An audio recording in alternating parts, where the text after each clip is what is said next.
All right. Hello, everybody. This is Josh, and tonight we are doing some more Curse of Strahd. All right. So, I hope everyone's having a good time tonight. All right. We got, so yeah, Germo's running a little behind. Speak of South Sow, and he shall appear. Yeah. All right. So, okay. Ah, Yeah. So, everybody is not. Jeremy. We got a member medal. Hello. Need to turn on their alert box. Don't know why that. All these buttons. Okay. So. So yes, we had a very interesting event the other day. Let's see if this actually works now. Where is it? Let's see if that's actually working. Is that going to be stuck on 98% forever now? It might be. Oh boy. Well, it is what it is. But yeah, I was hoping to. Oh, I was what? it hit 100 for me. Oh, all right. Oh, there we go. Okay, so let's activate this and let's have it play for everyone who missed it. I am the ancient. I am the land. My beginnings are lost in the darkness of the past.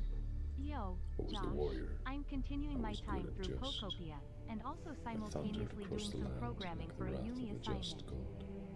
But the war years and the killing years wore down my soul as the wind wears stone into sand. All goodness slipped from my life. I found my youth and strength gone, and all I had left was death. My army settled in the valley of Barovia and took power over the people in the name of a just god, but with none of the god's grace or justice. I called for my family, long unseated from their ancient thrones, and brought them here to settle in the castle Ravenloft. They came with a younger brother of mine, Sergei. He was handsome and youthful. I hated him for both. From the families of the valley, one spirit shone above all others, a rare beauty who was called perfection, joy, and treasure. Her name was Tatiana, and I longed for her to be mine. I loved her with all my heart. I loved her for her youth. I loved her for her joy, but she spurned me. Old One was my name to her, elder and brother also. Her heart went to Sergei. They were betrothed. The date was set. With words she called me brother, but when I looked into her eyes, they reflected another name: death. It was the death of the aged that she saw in me. She loved her youth and enjoyed it, but I had squandered mine. The death she saw in me turned her from me. And so, I came to hate death, my death. My hate is strong. I would not be called death so soon. I made a pact with death, a pact of blood. On the day of the wedding, I killed Sergei, my brother. My pact was sealed with his blood. I found Tatiana weeping in the garden east of the chapel. She fled from me. She would not let me explain, and a great anger swelled within me. She had to understand the pact I made for her. I pursued her. Finally, in despair, she flung herself from the walls of Ravenloft, and I watched everything I ever wanted fall from my grasp forever. It was 1,000 feet through the mists. No trace of her was ever found. Not even I know her final fate. Arrows from the castle guards pierced me to my soul, but I did not die. Nor did I live. I became undead forever. I have studied much since then. Vampire is my new name. I still lust for life and youth, and I curse the living that took them from me. Even the sun is against me. It is the sun and its light I fear the most, but little else can harm me now. Even a stake through my heart does not kill me, though it holds me from movement. But the sword, that cursed sword that Sergei brought, I must dispose of that awful tool. Hey, Josh, you there? Yep. I fear and hate it as much as the sun. It got real quiet all of a I sudden. have Is often everyone hungered still for here? it, Yana. Yeah, it's Yeah. we're watching Everyone felt something. her within my grasp, but she escapes. Okay. I need an Taunts invite me. link. For some reason, I'm no longer part of the group. All right, 1 second. What will it take to win her love to me? I now reside far below Ravenloft. I live among the dead and sleep beneath the very stones of this hollow castle of despair. I shall seal shut the walls of the stairs, but none may disturb me.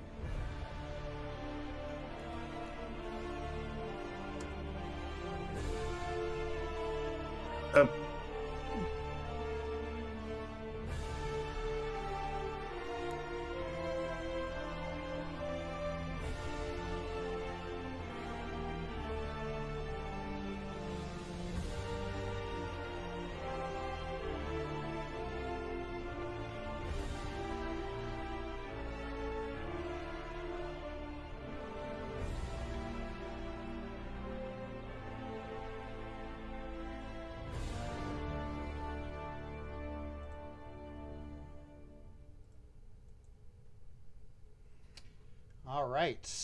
So that is everything that happened since then. Yeah.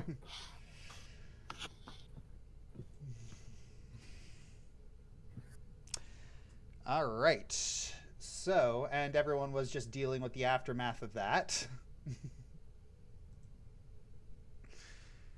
All right.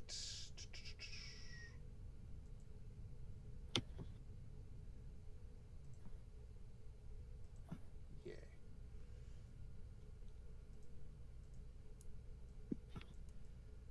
All right. So,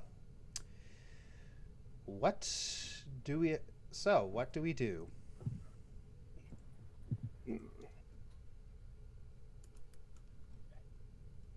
That is the question of the hour.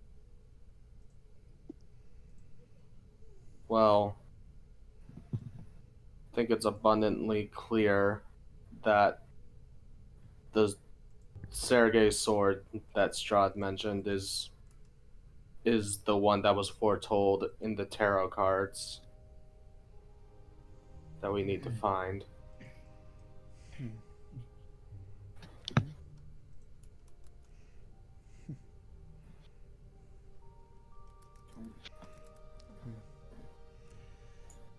All right. So, we're seeing that in or out of character?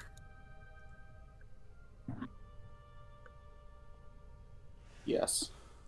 All right. Did we get a long rest? No, not Oh, yet. Red. Just finished fighting. Hello. No, not yet. Okay. Oh yeah. Let me pull up the tarot card readings. Tarot card readings. Yes. Okay, I can pull up the tarot card readings for all of you. Show players. Show it to everyone. All right. So yes, the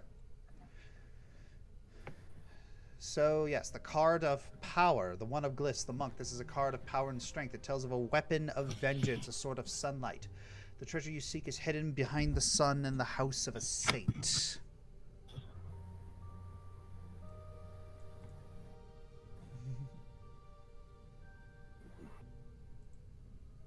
Right. So it may not be an actual church or cathedral or anything like that. It could just be an actual home, like actual house.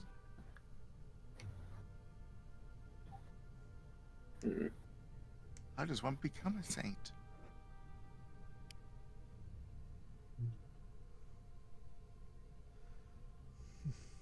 Well, the bones we rescued were from a saint.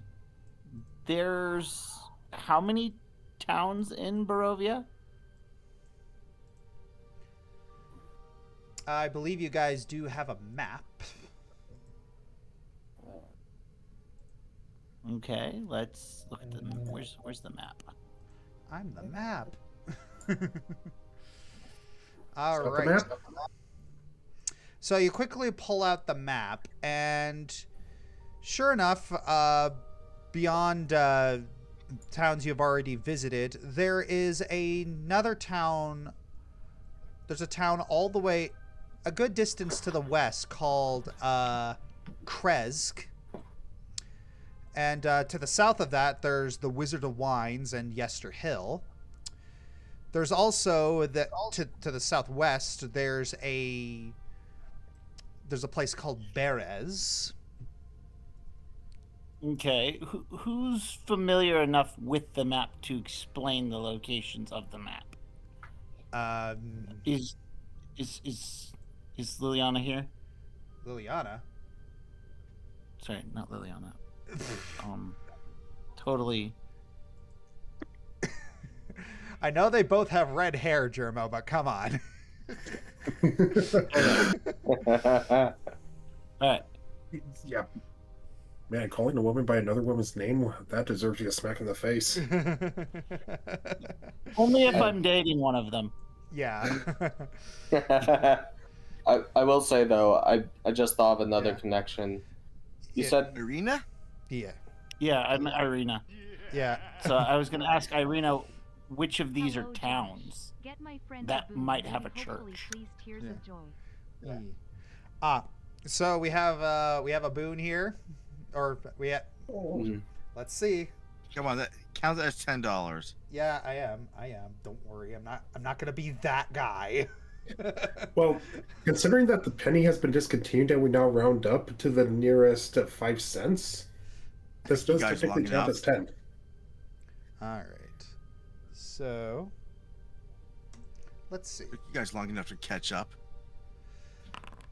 That's a boon. Yay!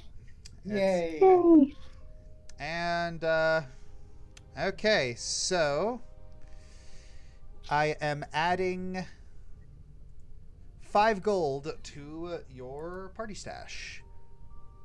Yay. I will say real quick, I did just think of another connection between these locations and the tarot cards. All right. The card of knowledge. It mentions an evil tree grows atop of Hill of Graves, and there was a location to the south called Yester Hill. Yes. Hill.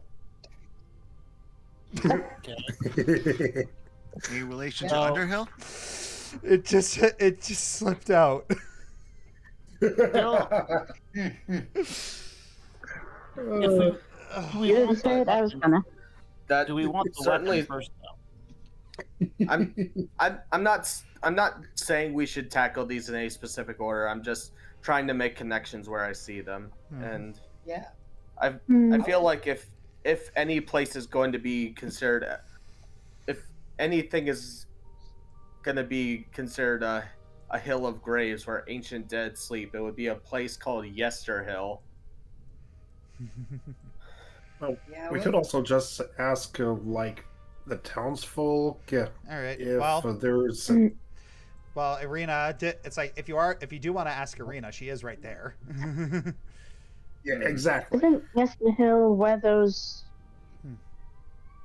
creepy druids are from? Well, that's why we got the locals to ask. Or is it not? It's Irina looks at it and says, well, there is an abbey over in Kresk. It's the Abbey of Saint Markovia. Okay, that sounds like the house of a saint. We're after the sword. How many other towns in Barovia would have a church blessed by a saint. She gives a slight shrug. Well, not many others. I should say. It's she looks down, getting a little contemplative. I mean, Beras might have had one, but it's now underneath a swamp. Okay. How long has it been under a swamp? A long time. So, we can't rule it out. If it at one point had a church, then it could possibly have it, though one that's occupied might be more accessible. I can swim. In a swamp? Water's water. Yeah, made of cotton. Korth just gestures to himself. She pinches the bridge of her nose. Ah, such a merry band we are. The The merriest. only thing we don't have is a bard.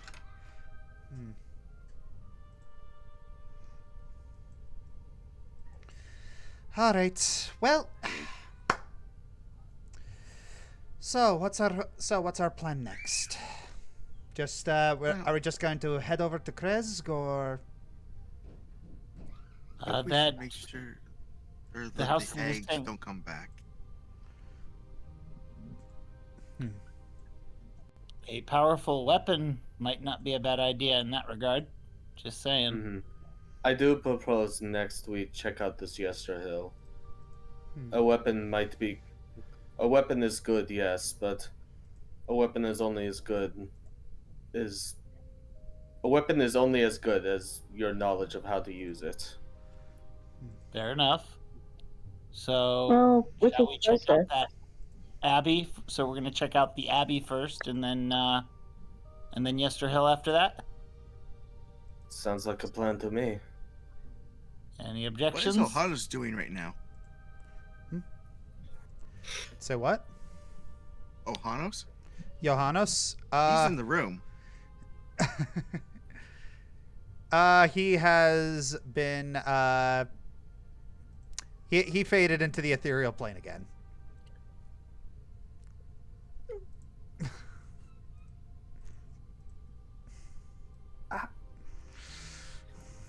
He does that. Yep. That's for my It's like the gif of the disappearing duck. Or just disappearing guy. Well,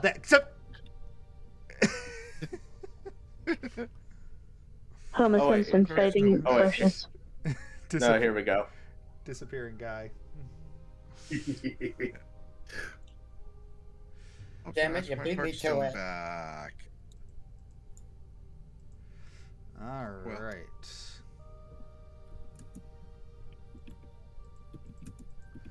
One second. All right. So, is that what you guys are gonna do? Happy early Sounds as good a game plan as any. All right. Thank you, Jordan Hunter. Okay. Well, if that's the case, I then think we should take a rest first, shouldn't we? a long rest. It's the morning. Oh, it's morning. Yeah, it's morning. So we're all full rested. Not really full rested, no. But I feel like a good. How about a good Oh yeah. Okay. relaxing time at the Blue Water Inn? Drinks and relaxation for the next 8 hours. Never mind. I got all my spell slots, so we did take a rest somewhere. yeah. Okay. All right. Well, if that's the case, then you guys all head out back into Vallaki.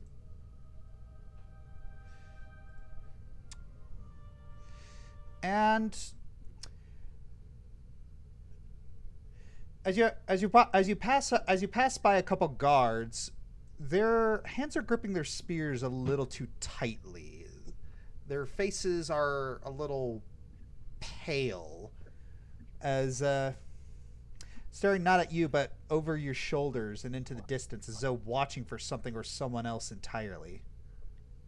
The air is just thick with unease. There's just quiet tension hanging over the streets. I walk up to one of the guards and ask them, "Hey, what's going on?"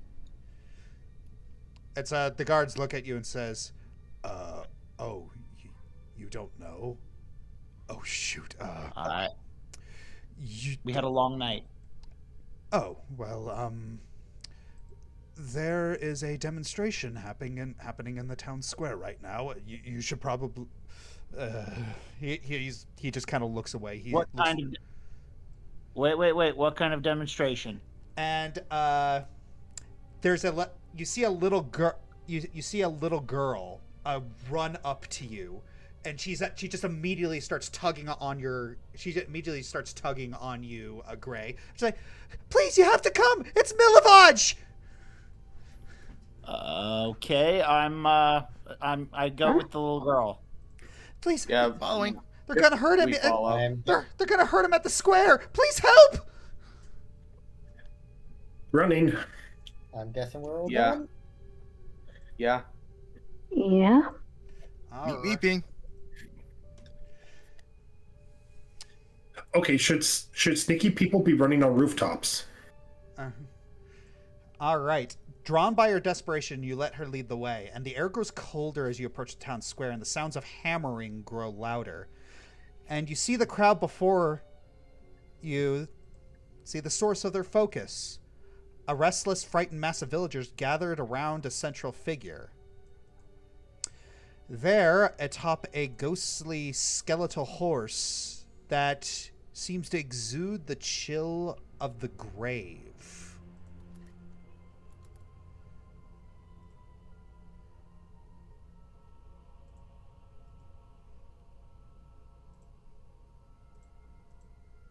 Oh no.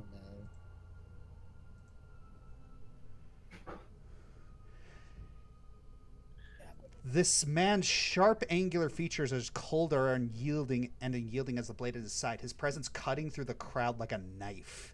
The steed's translucent form seems to waver in the dim light, and its empty eye sockets glowing faintly with a pale, otherworldly light. Milivaj, he says in a voice that carries a quiet menace. And Heinrich. You see two people bound. You will step forward and face the consequences of your actions. You see the gravedigger boy Milivaj trembling near the base of the gallows, his fists clenched but his face etched with defiance. Beside him, Heinrich the coffin maker cowers, his shoulders hunched as though the weight of the world presses down upon him. The man's gaze sweeps over the crowd, lingering on your group for just a moment, before his lips curl into something that might have been a smile, if not for its cold and predatory nature. He gives a small, almost imperceptible nod as though acknowledging your presence. Though he says nothing to you directly, his presence alone feels like an unspoken threat. The air is taut with the promise of violence, and you sense that whatever is about to unfold, it's a message as much as a punishment.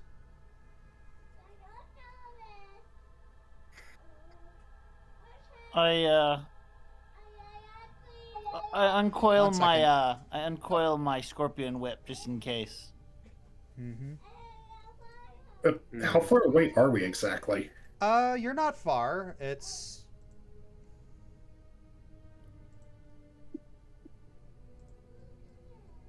Let's see. You're about... Let me measure this. You're about 95 feet away. Okay.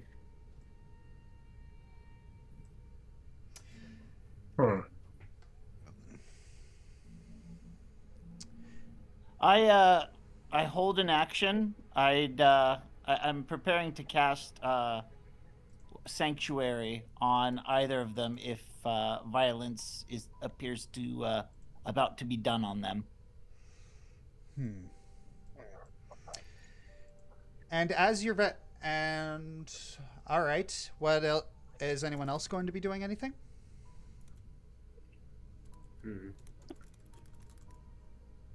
Excuse me, sir. What did they do wrong?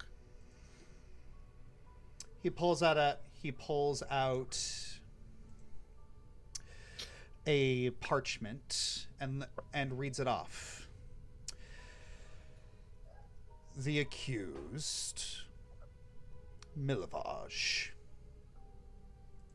Desecration, thievery. And then he moves over to Heinrich. Conspiracy to theft.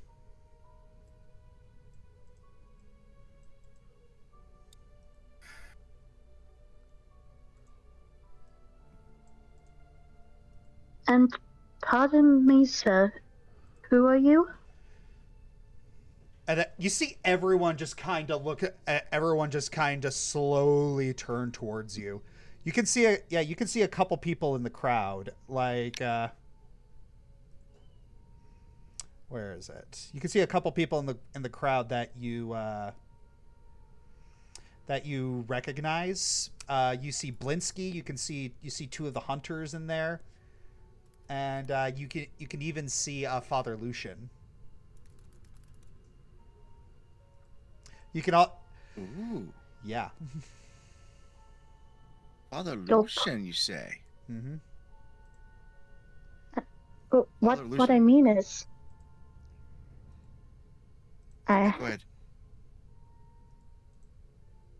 what I mean is I haven't seen you before. I am Raidin, Chamberlain of Castle Ravenloft.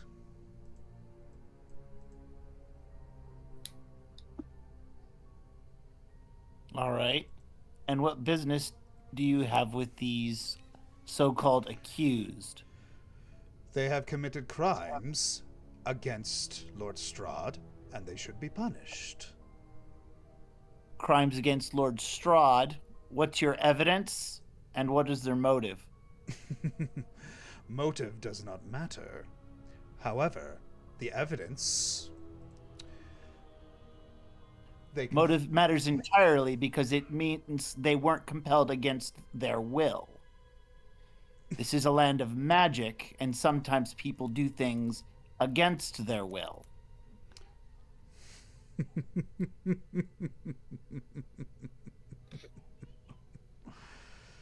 Interesting. You think that... For example, if I was to cast Ring of Truth around us, none of you would be able to speak lies against your will.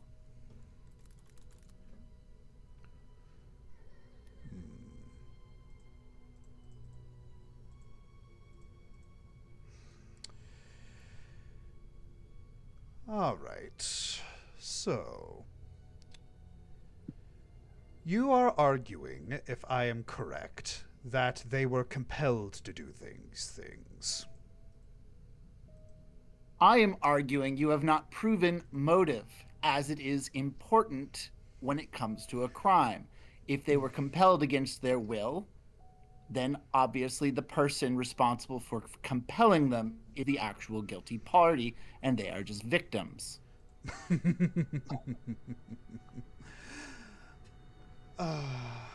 All right. Then let's test that, shall we? He places his hand on Bilavage's shoulder. Why? I cast Ring of Truth. Why did you do what you did? Milavage looks down. We were hungry. So I have siblings. I was... If I delivered the bones, we could eat. Why specifically why specifically go for the bones? Why not steal something of actual value? Cut a purse, rob Blinsky's. There are so many other things you could have done. Why specifically the bones? Because I was offered a lot of money for it. By who? Therefore, you have compulsion already there. By who? That does not matter. Poverty does not grant one license to desecrate the sacred. If every beggar and starving child were permitted to break the laws of Barovia, what would remain of order? Desperation is tragic, but it does not absolve guilt. He is. Yes, No, but it but makes it- him a but- symptom, not the cause. Isn't there a greater villain in this? Greater villain. Okay. He places his hand on his shoulder again. So, who did you sell who purchased the bones? Heinrich van der Vook. Interesting. Well, there you go. Okay. Why did he want the bones? Why would a grave robber want the bones? All right. Sorry, not why would a grave robber. Why would a coffin maker want the bones? Then let us ask. So, Heinrich van der Rook, why did you do this? He just holds himself. It's the vampiress. She threatened me. All right. There you have it. You have someone preying on the vulnerability of poverty, and you have someone threatening another person's life. That's no less compulsion than if it was by a spell. A weak will is no excuse for treachery. If a man bows to one threat, what assurance do we have that he will not do so again when another presents itself? The castle. So if I was to cast command on you and ordered you to slit an innocent child's throat, you would be equally guilty just because your will was not strong enough to resist? The castle requires loyal subjects, not cowards swayed by fear. Yeah, doesn't the castle rely on fear in order to control its subjects? Fear or loyalty? All right. If it's fear that you want, then you are expecting them to not react based on how they did react. If it's loyalty, then sparing them would earn further loyalty. Punishing them only creates more fear. You're punishing them for the thing that you're literally instilling in them. Your logic doesn't follow.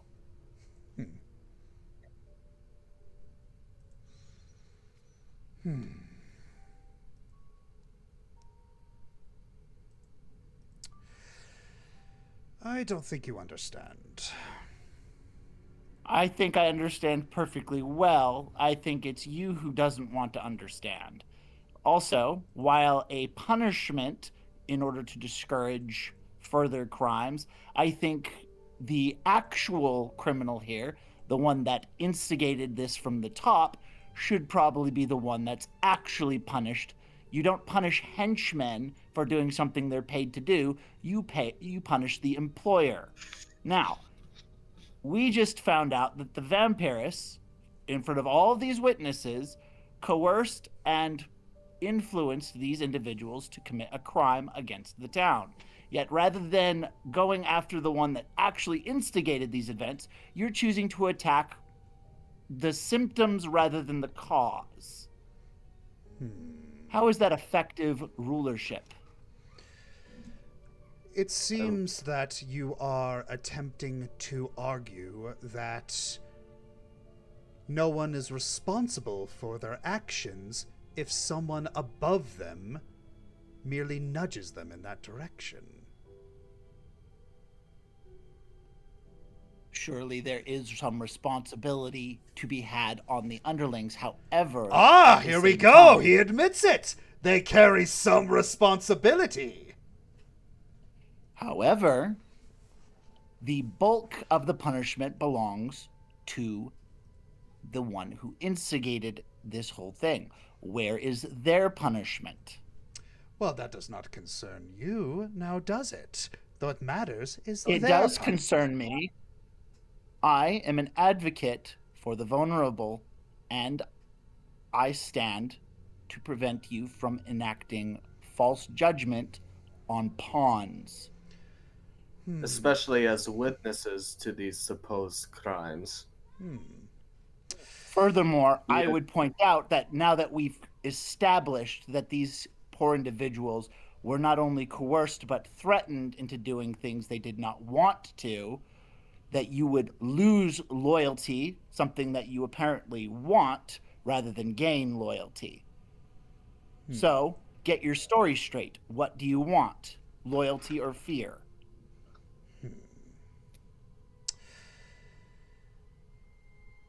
He inhales through his nose. And then exhales. You want justice to be served, correct? To the ones actually responsible. The vampires could have picked maybe at least anyone really out of this town. Anyone slightly vulnerable. There's quite a few here. I've noticed this town is a little bit unhinged. You said Just a lot of people look towards you with a glare. All will be well, That's very clear, I though. say at them. And after you say all will be well, you see people like reflexively flinch, and then they just That's kind of what I thought. But why would the vampire want to persecute his own kin? You're assuming that he hasn't.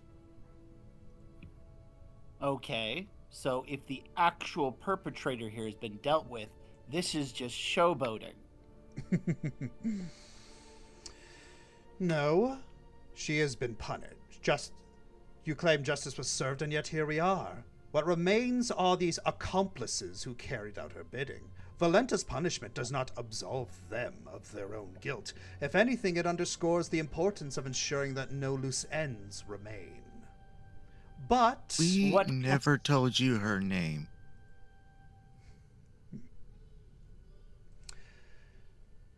I am Is this a show trial? a show trial.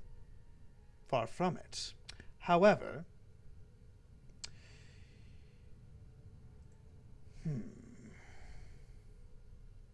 you do But make You've already told him punished the person behind it.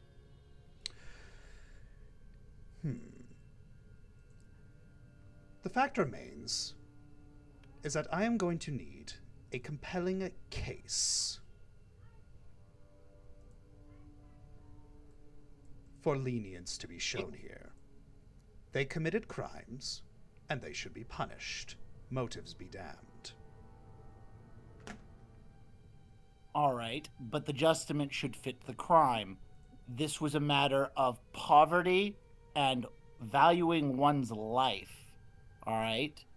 So, unless you are implying that any townsfolk who's basically kidnapped or abducted or offered money to do anything at all deserves to be capitally executed, I'd imagine you'd be executing half this town.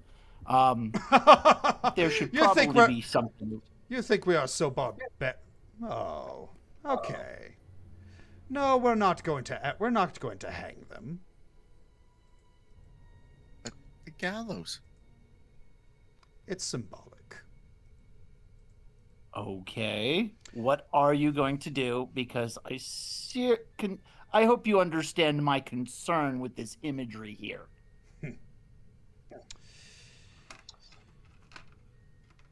All right. Where did I do with... Wait, did I close? Did I dip out of the game? What the fudge? Oh my gosh, I accidentally dipped out of the game. Sorry to undercut. Sorry to undercut that, but I'm just like, wait, what? I typed something into a tab and I just accidentally dipped out. That's one way it breaks attention. The GM just Yeah, said, "Peace." It's your y'all problem have now. no idea how overwhelming the urge for me to stake him right now is. All right. Oh, there's so much. You just have to give me the word. There's so much I could do. You just had to give me the word. Yeah, Korth is also primed and ready to dash if he needs to. All right.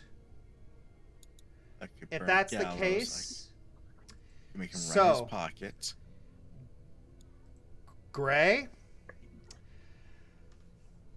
I need you to make a diplomacy. I need to make you to make 2 diplomacy checks. Forget to reset hero points. Fortunately, I'm an expert at this part. Yeah, it's not. Tell It's that not. to the dice when it rolls a It's 1. not his. It's not his best skill, but it's up there. Oh, Ooh. Ooh. there we go. All right, and a second one.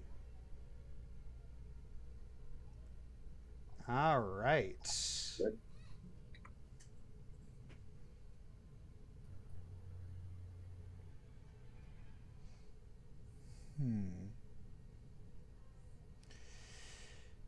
So, if that is the case, I'm just looking through this.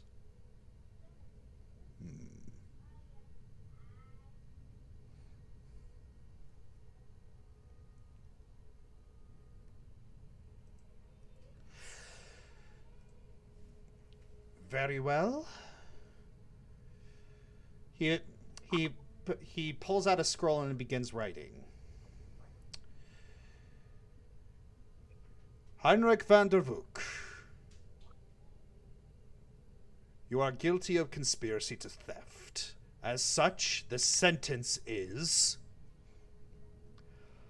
a fine. How much is the fine? He gives a number. It's one that he would likely be paying off for the rest of his life, but he's old. How much is the fine? 1,000 gold pieces.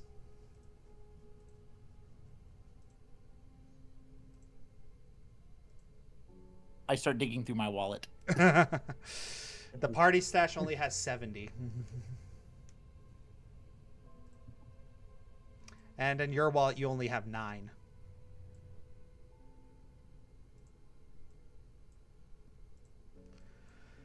You see Arena. She just lets out a breath that you see her shoulders relax. All right, it's harsh, but at least it's not his life. He probably won't recover from this, but Hichia looks to him with a bit of pity. At least he's okay. At least he's alive. He needs to file for bankruptcy. Yeah. You see Blinsky looking visibly relieved. This is good. It is better a fine than something worse. Perhaps he could sell more coffins, eh? Busy coffin maker is a wealthy one in Barovia. Oh, Blinsky. He starts looking around, seeing if anybody's laughing. Nobody's laughing. We still love you, Blinsky. Yeah, still have- Matthew we still have- Matthew this entire time just has a hand on the necklace of daggers. Yeah. Necklace of knives. Yeah. I just give Blinsky a pat on the back, just like one of those pity ones. Like, You tried, buddy. you tried. Yeah. You see the 2 hunters from the inn. One of them snorts and shakes his head. A fine. That's no punishment. That's a slap on the wrist. The other one shrugs. That's not mercy. It's a noose of another kind. A man who spends his life paying debts might have wished he'd been punished differently. We still have a Hag spell heart. Those are worth a bit. Yeah. And then Father Lucian, he just gives a soft sigh of relief. Oh, the Morning Lord is merciful. Repentance is possible in the years ahead. It'll be a harsh road, but it's not the end of him. And then he pulls out another and then Raiden, he pulls out another scroll. For Milovaj, the sentence for desecration and theft. You are guilty, and the punishment...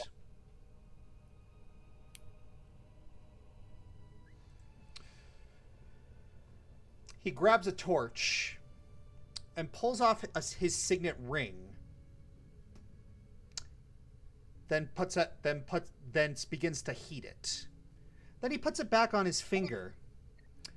He grabs Milovaj by the shoulder and then shoves the signet ring onto his neck. I cast Cure Wounds.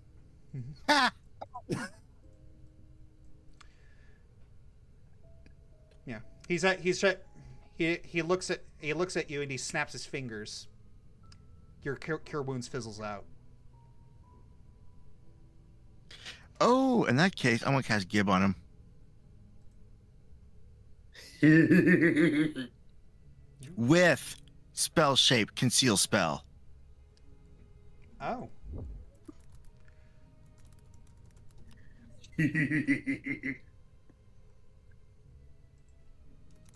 Okay. If that's the case, then I'm going to have to... Okay, so that's what it is. And if that's the case... Let's just see how strong his will actually is.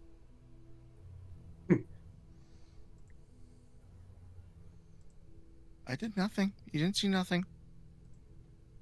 Yeah. All right.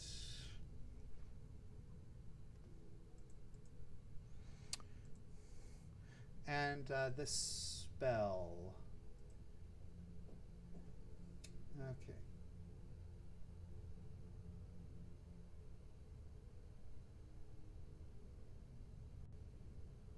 The actual spell name's Charitable Urge. Yep. You speak on the virtue of charity, compelling the target to give away its possessions. So, as he's pressing it into his neck, into Milovaj's neck, you see him blink a little. And you see his eye twitch a little. And he starts looking around.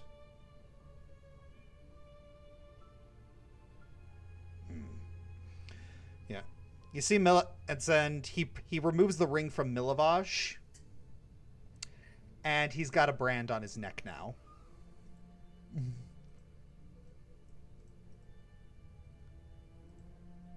My goodness, he'll have that for the rest of his life. Oh no.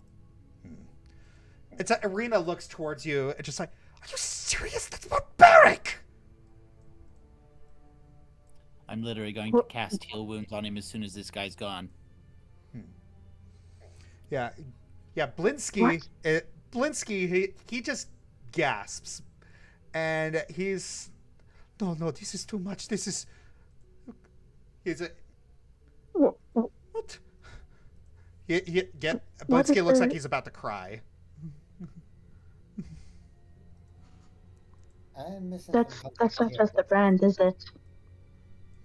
I'm missing some context here. I get that this is bad, but how bad, Blinsky? You hear one of the hunters say, "A mark for a thief." People will always know what he did.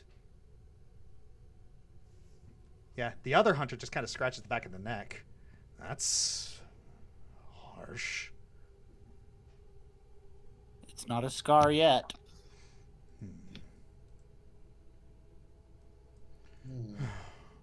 Yeah, Father Lucian, he's not happy about this. You see him just clutching his holy symbol to his chest, and his face is just pale. May the Morning Lord have mercy on this poor boy. Father Lucian, that's not just a brand, is it?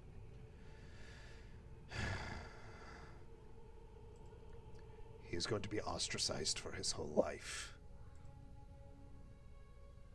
No. We mean, is that just a brand, or is there something magical about it? He shakes his head. There's nothing magical about it. Don't worry about it. And then he says, all right. So, if you're done branding a child for stealing for survival, did you have any other business in this town that was so important for you to show up? No, just administering the justice of the land. Well, in that case, I think there are a couple rats in the sewers down the street that also stole some bread and stuff. You might want to deal with that too, since you clearly are about dealing with things of that nature. Do you hear that? Do you hear that, boy? He just compared you to a rat. Yeah, That's that's not better where I a was rat. going. Better a rat that scavenges its own food than a parasite who feeds off others. Leech. He's on his horse, right? Yeah, he looks at you. He looks at you and blinks. Leech? What are you talking about?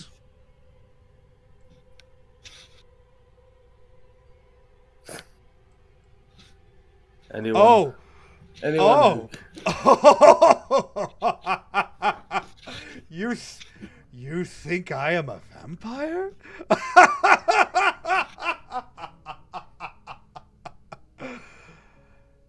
No. You are in a zone of truth. He just smiles. I am not a vampire. Do you serve one? He just gives you this "Are you stupid?" look. So, I serve Lord Strahd von Zarovich. Yes. For power. Okay. You feast off Strahd's underbelly. You do not need to be a vampire to be a parasite.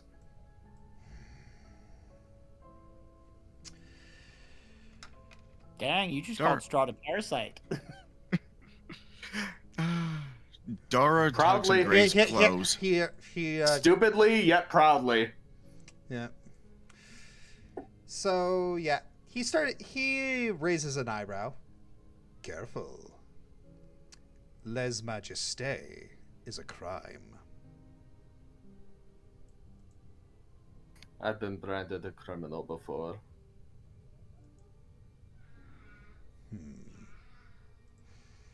Dara tugs in Gray's clothes. Come on. From God's little I find it princess. interesting you knew the If my name of the character Rosemary vampire was with the that party, she would have staked that officer in the was heart during Gray's responsible debate. for this whole situation here.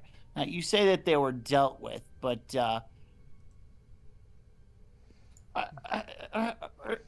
can you honestly say, under the effects of this zone of truth, that neither you nor Strahd had any responsibility in that vampire's actions? Valenta acted of her own volition, and she has been punished appropriately for her actions. So branded, beheaded, what? Considering what you just handed out on your common folk that she instigated, I assume it was more severe than what you just did.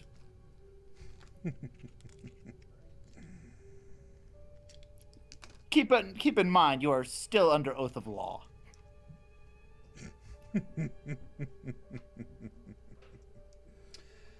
I'm sorry. Since when were you in charge? I never said I was in charge. I just figured that since you are a man here to uphold the law, that the law matters to you and that you would have a way of putting your money where your mouth is.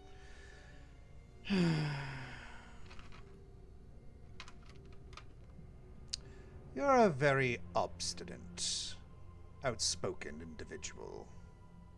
Oh, I just don't like it when people threaten children. It's kind of my thing.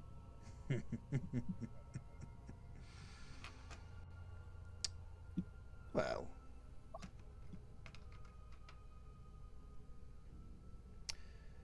Duly noted. However, my business here is done, and you are not entitled to the knowledge of everything that goes on in Barovia. So I will be bidding you all farewell. There, you heard it from the horse's mouth, fellows. A refusal to answer is an answer in itself. If he had nothing to hide, he would have just spoken. He certainly didn't have any problem answering our other questions. Interesting. So you say that nothing to hide, nothing to fear? He smiles. How remarkably like Lord Strahd you are. I beg to disagree. I don't enslave people with terror and go around branding people. We are getting nowhere with this conversation. Let us relieve ourselves of this horse of two flanks. And on that I was gonna note, say- do you choose to make the hands invisible? Yes. I'm gonna slap the horse's rear with conceal spell and forcible push. Oh dear. As soon as he's out of sight, I'm casting Cure Wounds on Melivage's burn. All right. So,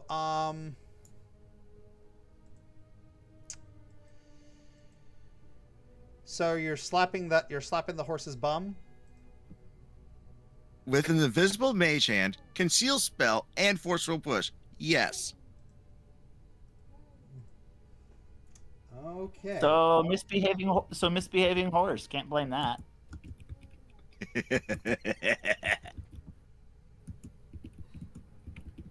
So yes, Hold on. the horse rears back, and then he just gives it a big yank.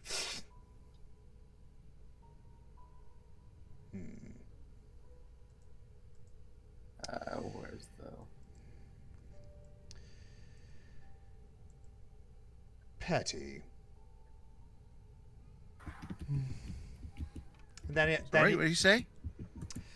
he starts walking off. I thought the horse would run off. My bad. Probably a war horse. Unfortunately, they're trained to not unhorse their riders when they get injured. So as he moves off into the distance, the coffin maker has just he runs up to you and it just very very meekly with his holding his fine paperwork. He's like, "Thank you. I'm such a fool."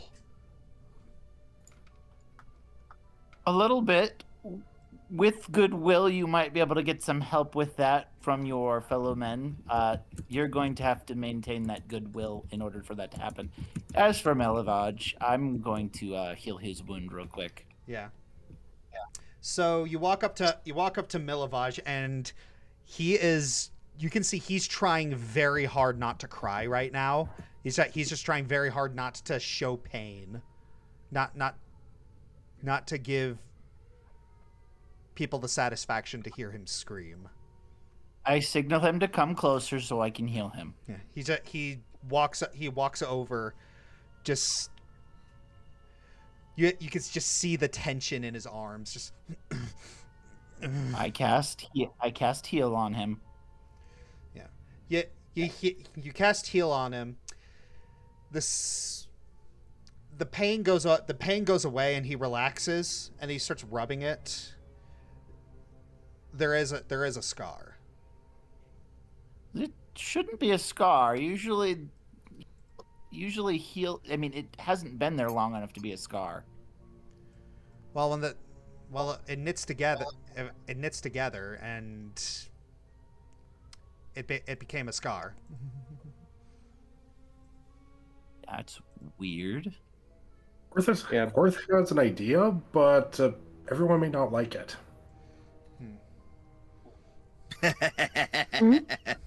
All right. Worth is just Started off. Worth is So looking at the we do scar have and he's looking. Yeah. So we do have 2 donations from God's Little Princess. Thank you. Also, hey, mind. Yeah. Miss ya. All right. We miss you, mind. We lost our mind. Oh. We got our cat back. All right. 2 We boons. thought she was a goner, but she just came back. That's good. You got 2 boons. Yay. So, I mean, unless we're all of us covered head to toe in thousands of scars from all the healing I've been doing from all our fights, which I don't think we are. I mean, What? Matthew might have a few scars from before he met you. Yes, Would- but I mean, I've been pretty consistent with my healing the entire game. I don't recall my So healing what was- spell leaving behind scars, unless he's What cursed was somehow. Scott's idea? Yeah, what's Quarth's idea? There can be no scar if there's no skin. No. Ew. What? No. He just takes a little nibble and then No. Down. he gets healed again. No. Quarth, down. Sit. I'm sure know. Father Lucian has some more advanced healing spell that he can use on the boy. Would treat wounds work?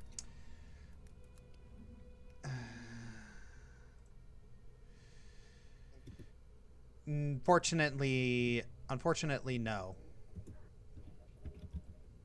It's Father Lucian doesn't have that sort of spell. Would treat wounds work? No. Treat wounds would not. Treat wounds can't remove a scar. They can prevent a scar. It can what? Prevent a scar. I know it doesn't say it, but technically. I mean, technically, heal doesn't leave behind a scar, unless we're just retconning that we're all covered in scars now. I think for story reasons, this scar has to stay. Yeah, Unless that's what Josh I'm approves. thinking. Or maybe Unless Josh approves of my idea. or maybe there's just something about this that you're not understanding. All right, I cast Detect Magic. I mean, Father Lucian already said there was no magic involved. Could be a curse. Would curses detect as magic?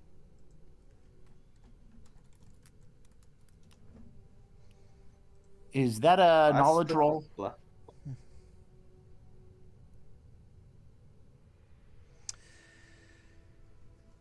That would be a yes. That can be That's an occultism roll. All right. Is Johannes story-wise here? No. No, He he failed. faded into the ether. Okay. Yeah. Again. Anybody else here knowledgeable in occult? Do you know if I whether am. or not? Okay. I am. Do you know? Okay. I suppose you make the roll, and I'm asking you whether or not. I'm asking you whether or not curses detect as magic. All right. All right. Here goes. There we go. Some do, some don't. If we stay overnight, I can cast Remove Curse. I would have to. It would be a. I need to respell when I take during the mornings. And you see Blinsky look at you. You sure that smart? Why wouldn't it be smart, Blinsky? Couldn't he just come back? If he find out what you did? Over a child?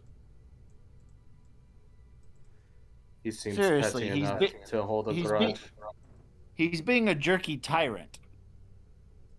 Oh, for goodness sake, someone pass me a torch so I can burn it off. No. Why not removing his skin? That's Oh what my I God. said. We are The not boy- doing that. Oh, we're not going to The One boy- Piece this? No. You're allowed to get The document didn't say the boy had to keep the scar for the rest of his life. They did not lawyer up properly. We can remove this. And then He the might not problem come will back come removable, back but what if it 5 comes times for us? worse Okay. I on don't these care. innocent people. I don't care if That's the he can come after us. I'm the one that's going to do the healing. It's not us I'm worried about. It's the civilians that he might take his wrath out upon. That would defeat his entire argument. If he goes after the perpetrators of a crime, then he'd be coming after me. In which case, I'd owe him for this scar anyway. I don't believe I don't believe his moral compass is in high enough on his priority list for him to ignore being slighted. He showboated his moral compass while under the effects of a truth spell.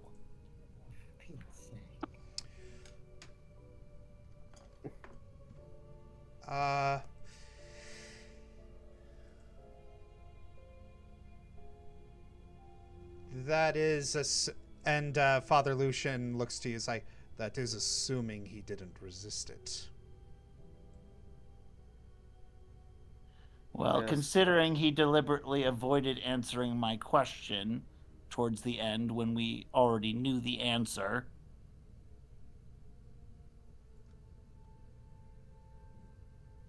I think that speaks for itself. Well, if you're comfortable making that assumption, then... Yeah. For now, I feel like borrowing some paint from Blinsky's shop just to keep it covered up for now would be an appropriate response to this. Yes, I could do that. It's We could just yeah, come we here. could just buy him a scarf. Yeah, I can do that. I can cover it up. Here, little boy, come here. Blinsky will make you look nice. Come on. He grabs Milivoj and just kind of leaves him out of the town square. Don't worry, little boy. Blinsky will take care of you. I still plan on saving a remove curse spell for the next time we're around here. All right. That's your right. All right. All right. Now that insanity is over, what should we do now? How shall we start walking off? We should. No, you don't. That was 2 minutes ago. Yeah. You can read the chat. Yeah, he just basically passed a note to the DM. Just like My disappointment is immeasurable and my day is ruined. I said walking, not running.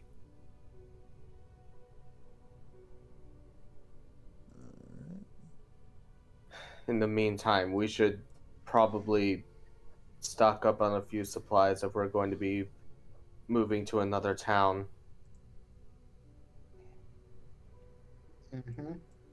All right.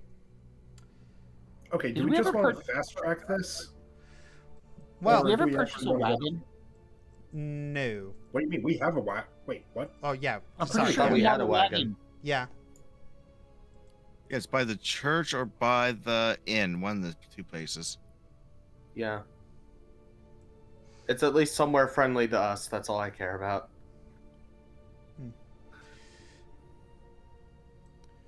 All right. So, you guys are headed out, and We want to do the shop first or no?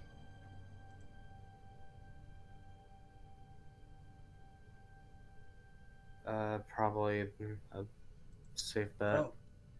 What all do we actually need? Like, Oh, when we I go want to to the make stash. I want to make sure we, depending on how far the next town is, I want to make sure we have enough rations. We got 3 pieces of wolf meat. We got 14 rations, a couple of healing potions.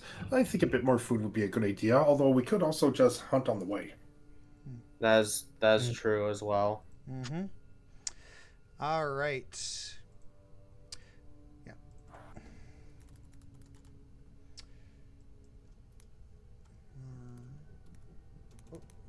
All right. So, as you're about to head out, If Blinsky didn't legitimately we care gotta, about yeah. children, I'd be worried about his latest toy. Bad. Bad anima. Bad. Bad anima. It's like if Blinsky didn't legitimately care about children, I'd be worried about his latest toy. You're so no. Ugh. Anywho, minor Boon curse. Let's see what we got. Oh, that's unfortunate. I mean, this Oh, dear. statement was appropriately cursed, so All right, so that I gold, suppose this is- so that gold that you got earlier, it's gone.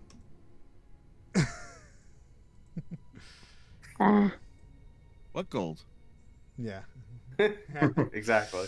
Yeah. All right. So, if that's the case, you're walking down the road, and a familiar person walks up to you. If it's going to be the guy that just left, I'm going to eat him. Nope.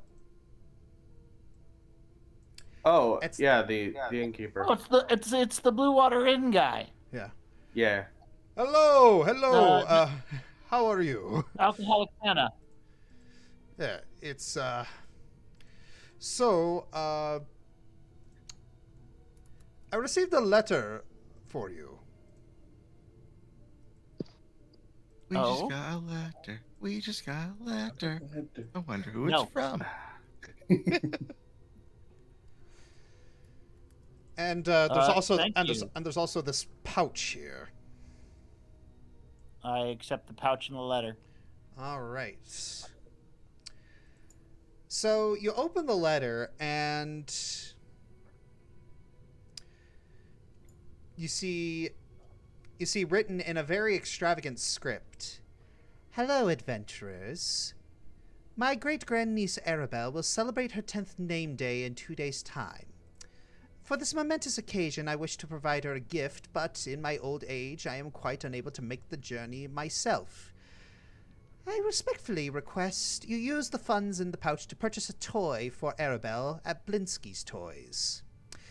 Blinsky's are Arabelle's favorites, and just please deliver the toy to the Vistani encampment to the southwest of Vallaki by noon on her name day. You're welcome to keep any change as payment for your efforts. Okay. And just to say, she is a most interesting child. Madam Eva.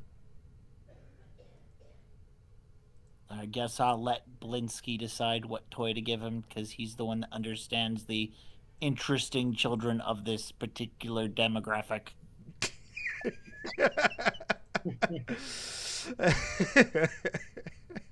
Are you I okay? have Irene. Are you okay, Jermo? I have seen the toys these children play with, and I do not understand it. I have a bunch of bat toys and bat dolls and arena dolls. We're going to Blinsky. We're doing this properly. I'm sure Blinsky already knows the kind of toy this girl probably wants. I assume that Oh. they've shopped. I assume they've shopped there before. We could get her the one with the jiggle physics. We're asking Blinsky. She's a little girl, Dara. All right, I go after Blinsky, and I go after Blinsky real quick. Pass him the letter and the funds. All right, yeah. So you're running up to Blinsky, and he looks at you and says, "Oh, is something wrong? What?" I just got a letter correspondence from one of the Vallaki guys. Apparently, someone's looking to purchase one of your toys. I assume since they knew you by name, that means they've probably shopped there before. Oh. He takes the letter and starts reading it. Oh, little Arabelle! Oh, she's a wonderful little girl. Yes, I can go get. I have perfect toy. He looks at Milivaj. Need to take care of this child first. One second. Of course. One second. Of course, take care of the child. Yeah. So he quickly heads into the shop, and about 10 minutes later, he comes back out.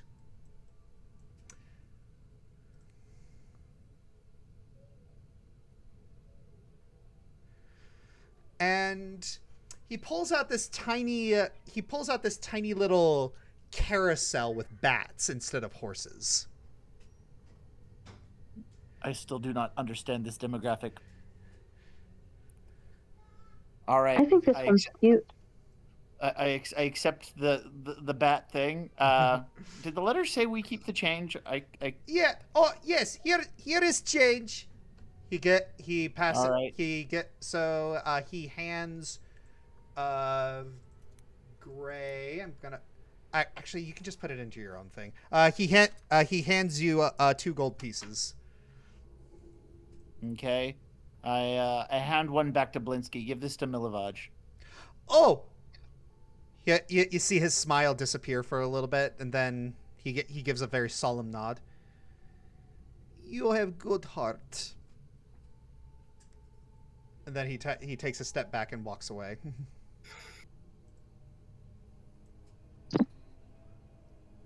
Okay. So, shopping? Supplies? We have to deliver the toy. It's not urgent. We were given a time limit.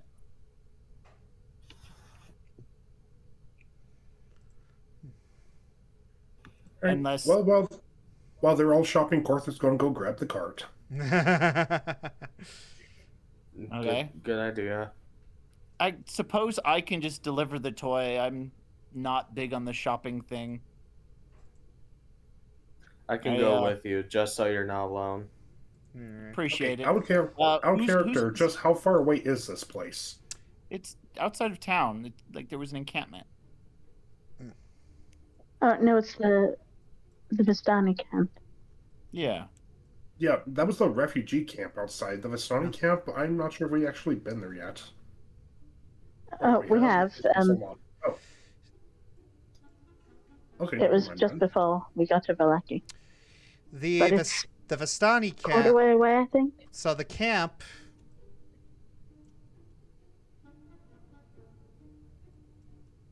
It's all the way down here.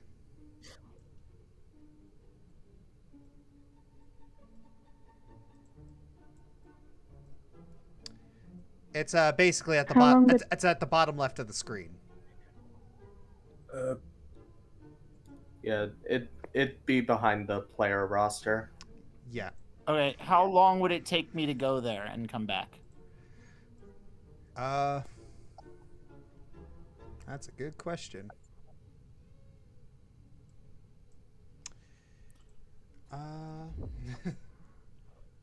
I leave my funds with the party and take the toy and start walking. All right. I'm Travel. still going with you. I don't want anyone going by them just by themselves. That Dara. Yeah, to be fair, that's to be yeah, fair. the cart can. Yeah. Say that again. The cart can wait. Kortha's going to go with him as well. Oh, okay. So we got. It's a long way, so shouldn't we all go? Is everyone just gonna go? Yes. May as well. So, okay, Yeah. we're gonna go shopping. Gray's like, okay, I'm going this way, and then everyone's just like, yeah, I'm gonna go with him too. I'm gonna go with him too. I'm gonna go with him too. Gray just pull a Dara. I didn't need anything, so. Gray just pull a Dara. Okay. Apparently, we're just a He bunch. did. Apparently, we're all role playing Santa Claus today. Huh? We are delivering toys. We are. Oh. Oh. It's a pity Johannes isn't here. He had to look for it. Yeah.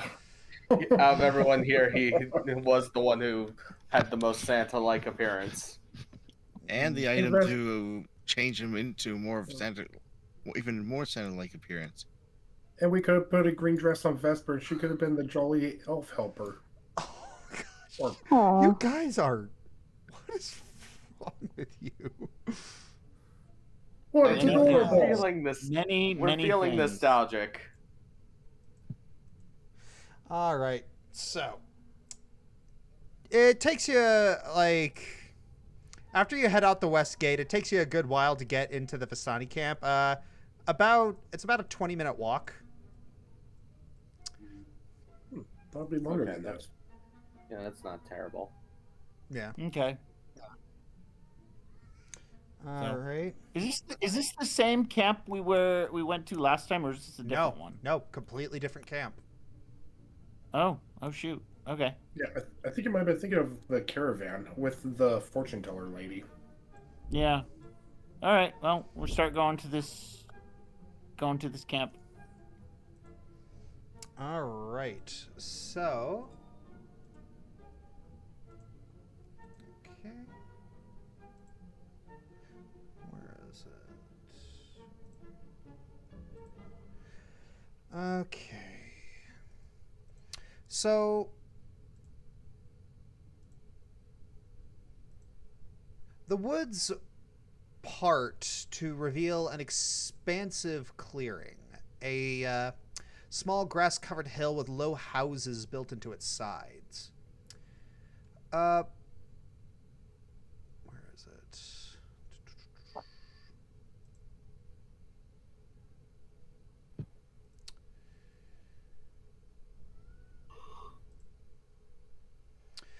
So, fog obscures the details, but you can see that these buildings feature elegantly carved woodwork and have decorative lanterns hanging from their sculpted eaves.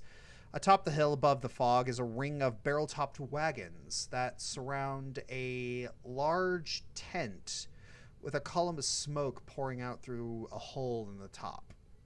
The tent is brightly lit from within, and even at this distance, you can smell the odors of wine and horses that emanate from this central area. Okay. So you can... yeah. Start making our way up to the top. I assume that's where we can drop off the toy. Mm-hmm.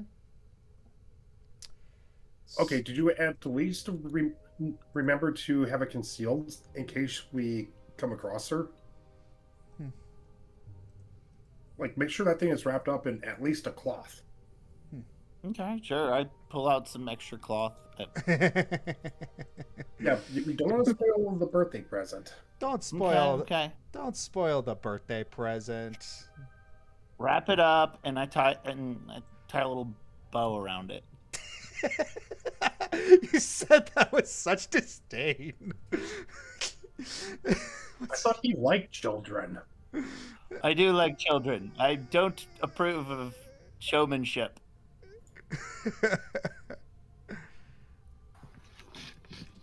All right. So, However, you're the you've kind made, of- you've made a compelling case for it in this situation. Gray's the kind of kid who would have bought the brick toy from Phineas and Ferb. It's fun. all right. Okay. So,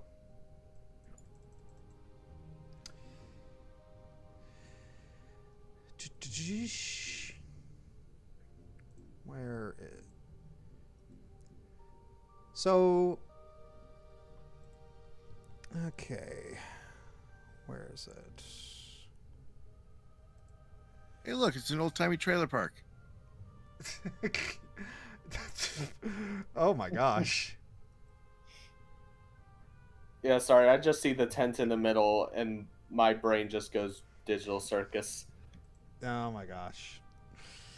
But There- Yes, I am. there I was- know, I am brain rotted. you are brain rotted. Utterly brain rotted. I don't understand you. Okay. You So- reacted to So, the series. You're in the same boat as me. Well, I'm keeping an eye out for signs of any of the Vistani. I suppose I can also go by scent too, since Yeah. And so piled outside the wagon are like several empty casks of wine, and from inside the tent comes the crack of a whip, followed by the howls of a young man. Oh, okay. We just got over the whole abusing children thing. I hurry to the tent. All right. As you duck inside the tent, you hear the sound of just this splintering wood and shattering ceramic. And blinking through the haze of smoke that fills the interior, you see three sputtering campfires burning low with embers. A total of 6 Vistani sit around the hearths, watching the source of the commotion with solemn, sympathetic looks. And you see a shirtless young man kneeling on the dead grass by the center of the tent, his eyes downcast and his face pale. Behind him, a wooden crate sits amidst a pile of broken pottery and shards, several of which are still wobbling from the force of impact. A dozen feet from the kneeling few stands an older, larger man with wearing studded leather armor and a thick, well-trimmed beard. His eyes are bloodshot, and his right hand is trembling. And he appears to be leaning his weight against a makeshift wooden crutch for support. And looking down, you see that his lower right leg is wrapped in blood-stained bandages. You were supposed to keep her safe! My little girl! And now... He wavers unsteadily and stumbles. In a blink, a third man, also clad in studded leather, just steps out of the shadow and catches him. Easy, brother. You've lost a lot of blood. And then he looks up at you. And then he gives you an appraising look. And it appears we have company. Yes, company on business. Apologize for the intrusion, but I very much disdain the harming of youth. We're here specifically to deliver a present for a... What was the name of the little girl in the message? Started with the... Arabelle? Arabelle? Yeah, so the larger man stands up, and he's leaning back on his crutch. Well, you're a little late. Arabelle, my daughter, is missing. Oh. Okay, we're abusing children this episode. All right. Where was she last seen? Yeah.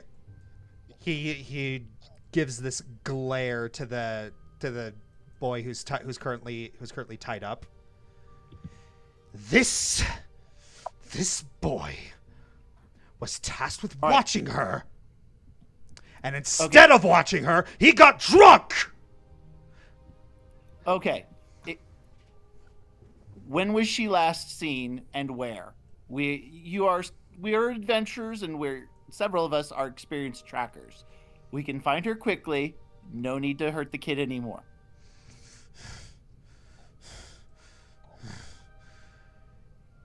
He gives up.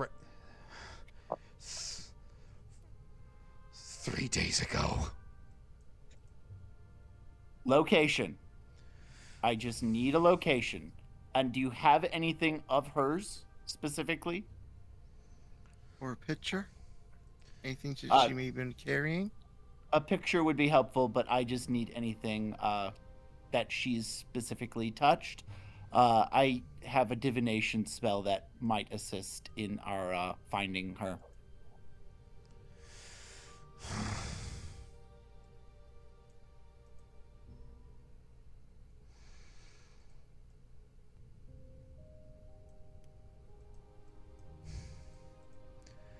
Let's see. I could give you one of her toys. All right. This is a present for her. If you can let me just have one of her toys temporarily, I can use it to try and track her down. Actually, hang on.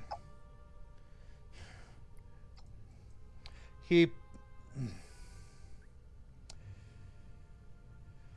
All right. You need to know the full story here. Okay. There's something else. Okay. He points to the boy, claims that another one of our people, Jan, gave him the wine and had vanished when he awoke. I let us search for her. But he looks down. My leg got caught in a wolf trap. Okay. How was your leg? Not great. As you can see, he shows you his crutch. Once we find your girl, I am a healer. I can take a look at that leg if you'd like. But the strange thing was, he said Jan got him drunk. What I don't understand is why we found Jan's decapitated body lying in a bloody grass near the river, surrounded by signs of a fight. We can investigate that also, but I'm more concerned with the whether or not the girl is still alive.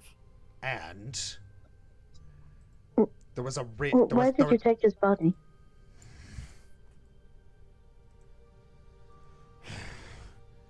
Casimir has it, along with a signet ring that was dropped at the scene. Okay. May we see the signet ring, the body real quick? Obviously, it's not a good sign that she's been gone for 3 days, but time is really a matter of the essence. The longer we take in searching for this girl, the less her chances. All right.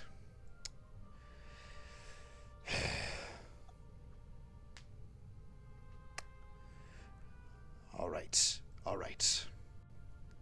He starts breathing. You see him just visibly just trying to calm himself down. I can take you to Casimir. Quickly, please. And that toy that you mentioned, I would do very much need that. I can bring you that. Yes. Okay. Was she wearing anything of particular? In particular, any jewelry or anything? Nothing more than her usual clothes. What colors does she typically walk around in?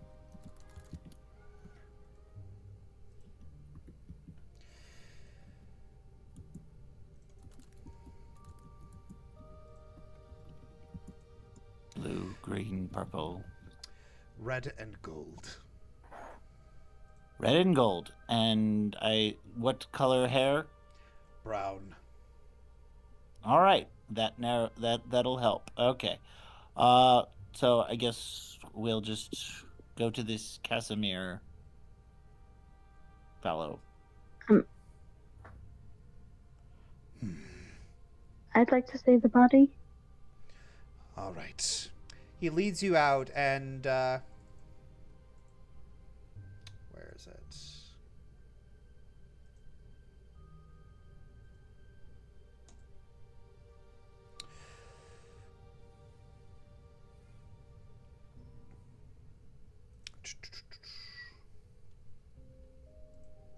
So he leads you to a very specific hovel.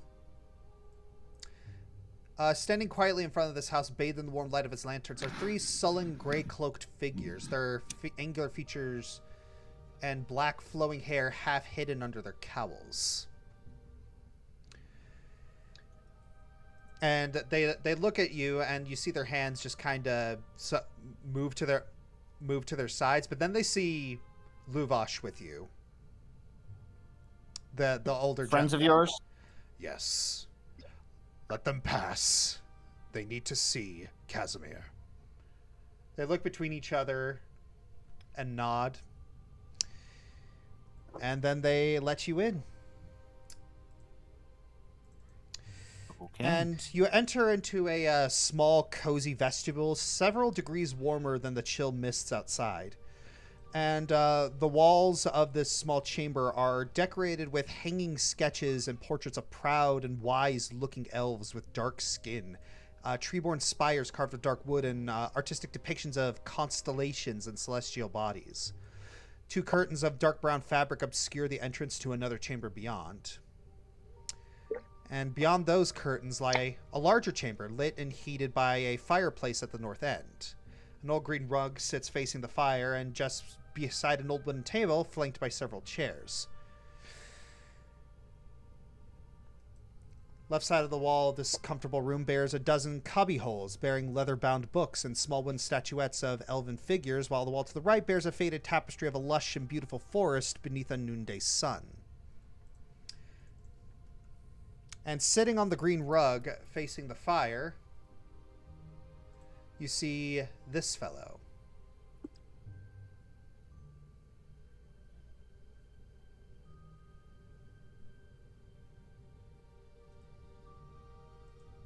Okay.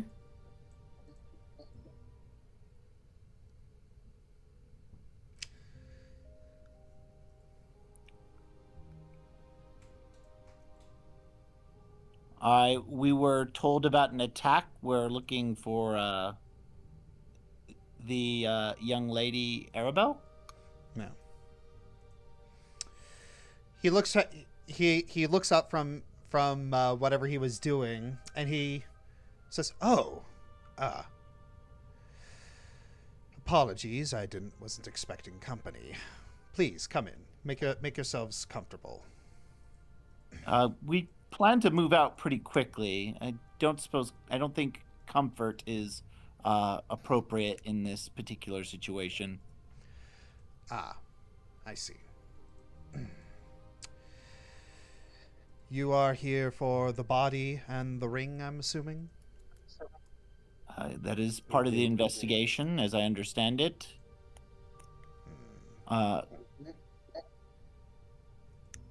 How much was the body handled? Is it where it was originally found, or has it been moved? It has been moved. It makes it a little harder, but not impossible. Might I examine the body? If you insist, I'm more interested in this ring, so go ahead. May I see the ring real quick?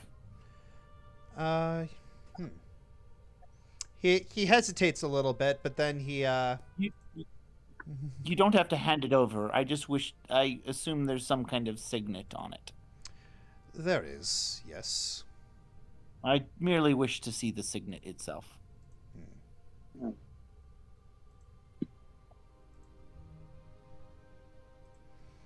All right. So, with that, I just need to create something.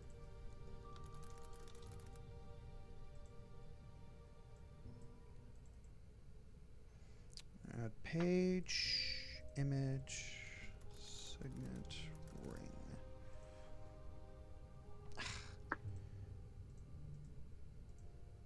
Come on, be nice.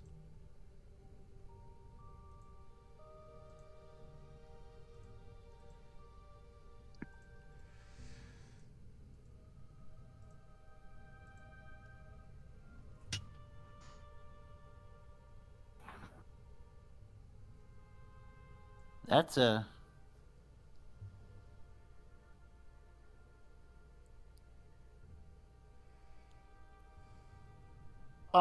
Does it look arcane in nature? It does. Because, yeah, I was going to say that does look arcane. Does it appear to be magical? Like, it actually, like, has magic? Maybe. You're not sure. All right. Let me check.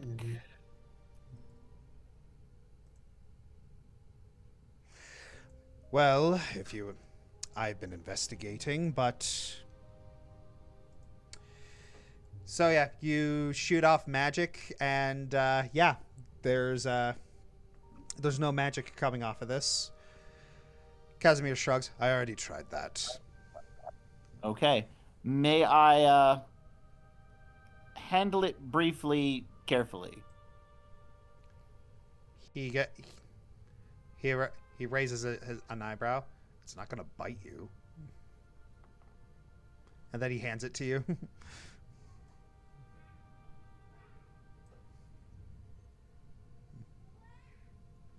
All right. So, and Falsifa, you wanted to examine the body.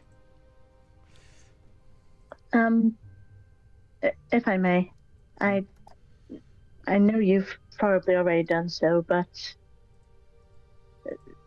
there might be some information I can glean from it.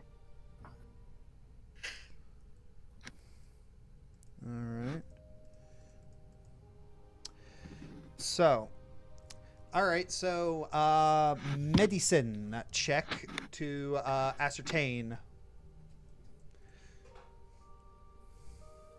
Righto. All right. Ooh, good roll. Yay.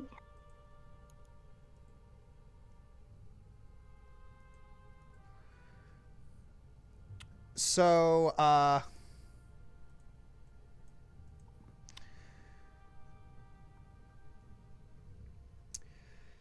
you're studying the decapitated corpse, and yeah, I mean, it's very obvious that this guy he wasn't killed then decapitated. His death was decapitation, and it was a sword.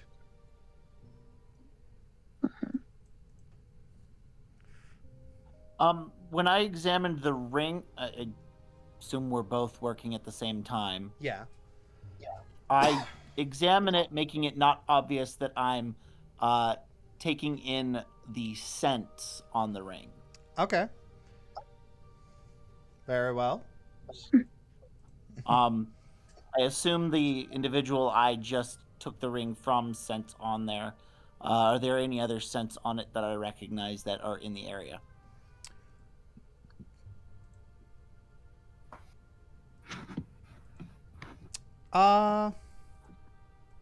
You do recognize there's another familiar scent on here, but you're not entirely sure where. It's a scent you've periodically picked up in Vallaki, but you don't remember where. All right, I make a mental note of the scent and intend to keep my nose out for it. All right. I then hand the ring back and go to pretty much do the same thing for the corpse. Yeah. Okay. Out of character, does anybody here have crafting? Well, I don't have crafting. I was going to ask if I could attempt a recall knowledge check to see if there was anything special about the sword, or well, Oh, what well, oh no, kind of a sword oh, it was. oh, that medicine check, that was your recall knowledge. Oh, dang. Oh yeah, but yeah, it's actually, where is it?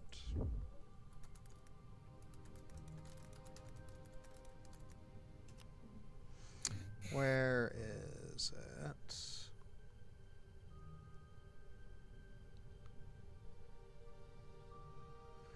Okay, so I'm trying to actually, could you make a society check for me? Okay.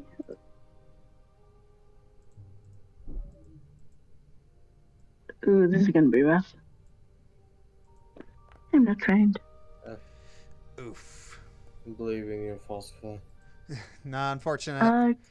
Okay. Could I use a hero point? Yeah. Unfortunate. I'll just do this once. Okay, you can use a hero point if you like. Right there. Oh, there we go. There we go. All right. Ah. So you're looking at this and you're able to deduce that it was a very thin blade. It was a very thin blade. Applied with enough strength that it was able to cut him clean through. But so it wasn't like a large sword. It was something, not quite a short sword though. It was something even thinner than that. But it wasn't a dagger because it has to be a little bit longer than a dagger. A rapier? A rapier is a piercing weapon, so no, it has to be thicker. Oh, sorry. So a scimitar or short No, sword, short maybe? sword. Possibly. Could be a scimitar. All right. Do I detect any scents on the body? Yes, you do. It's the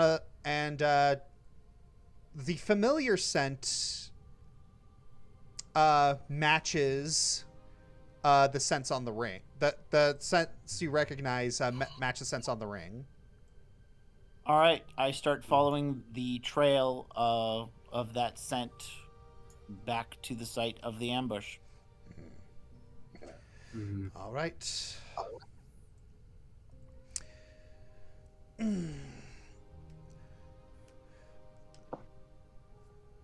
All right, so you're heading out. So you're just heading out. You're just heading out. Just going. Yep. All right. I mean, I told them I was a tracker. That's what I'm doing. All right. Yep. It's so. The man raises an eye.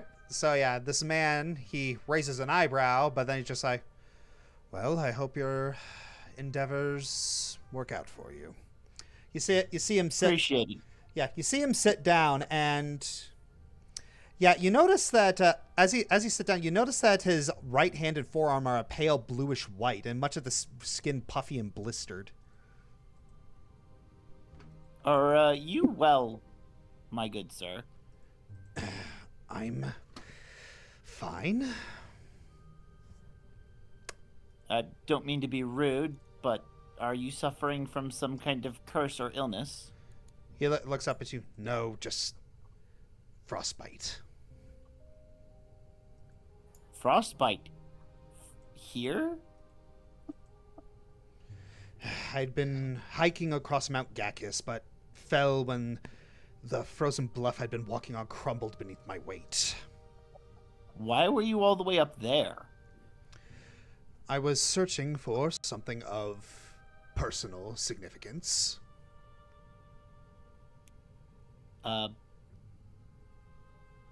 Personal significance? We can. You see his eyes narrow. Yes, which means private. Ah. Okay. Just what obviously it's odd seeing frostbite down here. You'd be surprised how quickly the temperature changes depending on your elevation. I assume so. You just said you came down from the mountains. wouldn't expect there'd be any reason to go up there.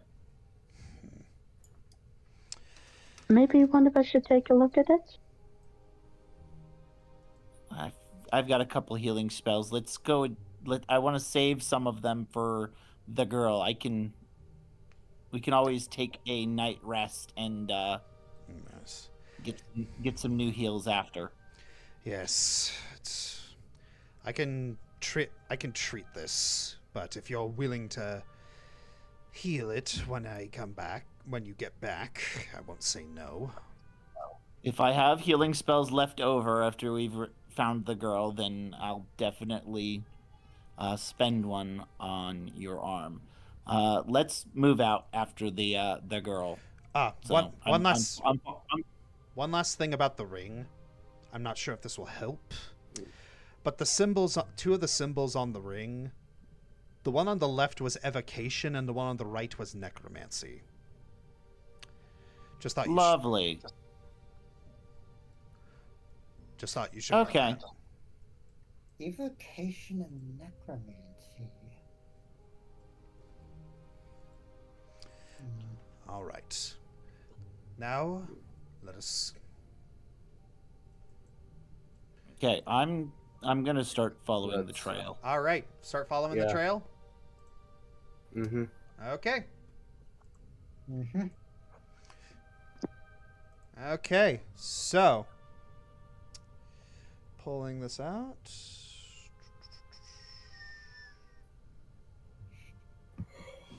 All right. You tired? Sorry. I'm sorry. Are you? Are you though? Are you sorry? Because I don't believe you. I really am. No. My apologies. I am so offended by you having a natural bodily reaction. Oh, How you're dare- being sarcastic. Yes. Was that not obvious? Did you actually think I was offended? I don't know. I'm autistic, man. Leave me alone.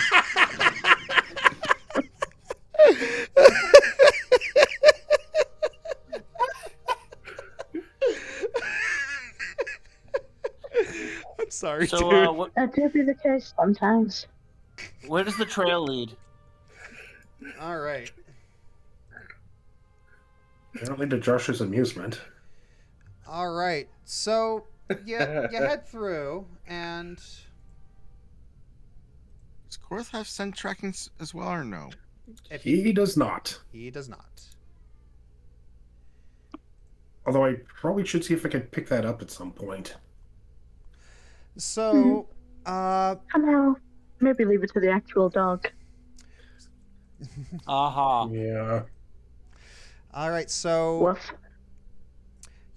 So I'm gonna need a survival check from you. Oh no, that's like my worst skill. That's actually his best skill.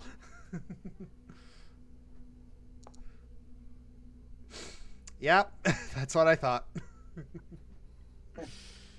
So you're able to follow the familiar sense pretty well. It's not precise, but you got a general area. And yeah, you're able to find there's a spot near a river about a mile south from Crossroads. Did that guy ever show up with the toy? No, you left before he did. All right, that's fine. So we're by the river. Okay. What scents do we pick up in this immediate area? Do I smell the girl at all? A girl. Yep, you do. All right. All right, and so yeah, you're looking around, and you can identify three sets of adult-sized footprints in the muddy grass nearby. One of the sets comes from the north and ends in the grass. The second set comes from the north then continues to the southwest and ends at a base of a tree trunk 30 feet away. And the third set comes from the western woods and continues upwards towards the riverbank where it ends. No tracks continue from the opposite side of the river. All right, I continue. I follow the scent of the girl. All right.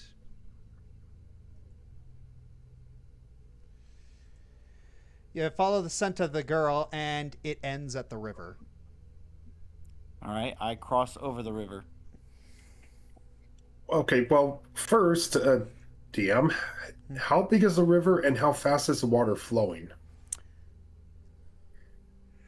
It's something you can wade through, but yeah. All right, So I'm gonna need another survival check from you in order to do this, because it's gonna be a little bit harder.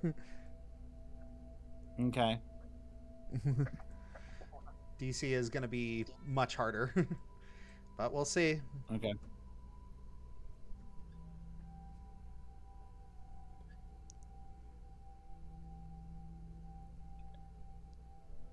Sorry, it's not working. Give me a sec. Yep, I got you.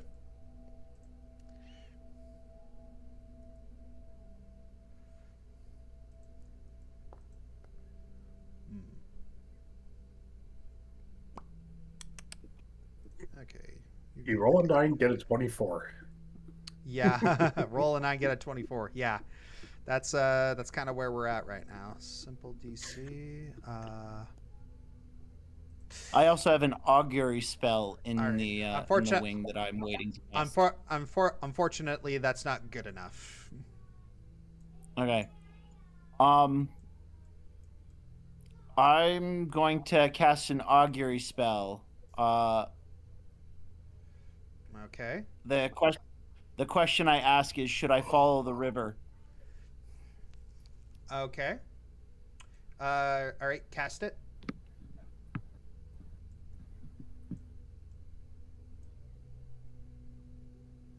Augury. 10 minutes. So, while he's doing that, is anyone else going to be doing anything during the 10 minutes? Oh, Anybody missing any health points? Let's see. Say what? Nope. Anybody Is missing anyone any hurt? health? No. I am.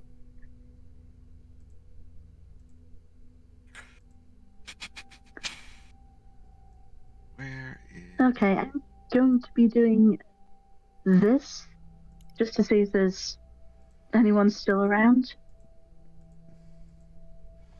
Okay.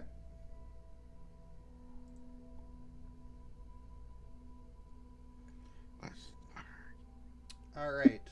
What is that?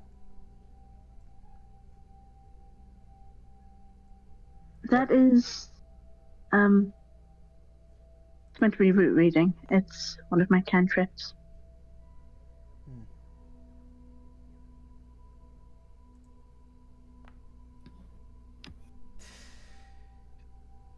All right.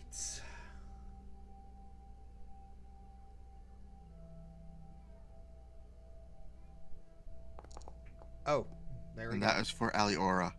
Aliara. Okay, so Aliara add 22. Well, I need to add 9 because Okay. I was only missing 9 HP. All right. So with that, all right. Is anyone else doing anything? Yeah, Corthage is going to take a look around. The area at the shoreline where she was supposedly carried off to, is there like any sort of indent to indicate that like a boat had come to pick him up, or are there footprints going through the bottom of the waterbed, or what? Make it. Yeah, you're gonna have to make a survival check for that. Okie dokie. I don't think the lizard knows. You don't say. It's like there are no indicators for a boat, but for underwater footprints, no. You can't tell. All right, the result of my augury. Good. Okay, guys. So, my augury is telling us that heading down the river will yield good results. All right. All right. Going with the flow of the So water. we follow on. Let's see, half of us on one side of the river, the other half on the other. We keep our eyes down, look for any signs of prints, mooring, whatsoever, and we try to see if we can pick up the scent again. All right. Or is it just going to lazily just swim down the river in the middle in case either side needs extra help? That's not a terrible idea. All right. Fair enough. Fair enough. All right, Gray, you're on Ride the guard lizard duty. like a boat. All right. So we're heading in the direction the augury said was good. Okay. If that is. Say what? Korth is also going to make sure he's submerged so he can see out of the water, but anyone looking in will have a hard time seeing him. Da da da da da da da da da da da da da da da da. I was more going for the TikTok crocodile, but you know. Yeah, never smile at a crocodile. Peter Pan. Sorry.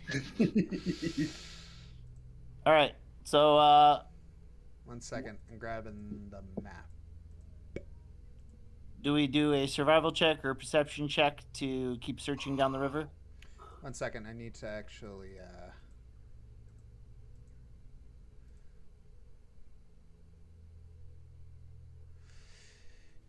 Need to make sure I'm not. Okay. So you follow the river a little bit, and you come up to. Yeah, so you come up to a bridge. The path narrows, flanked by dense towering trees, and up ahead you can see an old wooden bridge come into view. Its age-worn planks spanning the rushing river below. And as you approach, you see the dark river tumbling over smooth stones of the riverbed, bordered on either side by gnarled bushes and trees. And halfway across the bridge, you notice something odd. A small scrap of white material fluttering on the surface of the far side of the river, caught on a tree root a dozen yards downstream. I approach that and see if it has the scent I'm following. You approach it, and you give it a sniff. It does. It has the strange familiar scent that you've noticed from Vallaki, as well as what you're pretty sure is Arabelle's scent. All right. I start following that. Yeah. You're looking at this thing. It's a small soaked white handkerchief, monogrammed with embroidered red initials, RVR. Okay. I tuck that away for further investigation later, and I continue following the scent. All right. Everyone's just following him. He's clearly knows what he's doing. Yeah, Yeah, but do we know anyone with those initials? Sorry? Nothing that comes to the top of my head. All right. So where's the sending off to? So yeah, I'm definitely trusting the lycanthrope senses over my own. Is the scent continuing down the river? It is not. It's continuing into the woods. Okay. We start moving into the woods then. All right.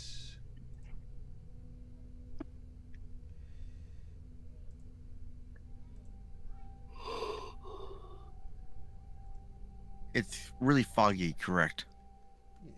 Yes, it is.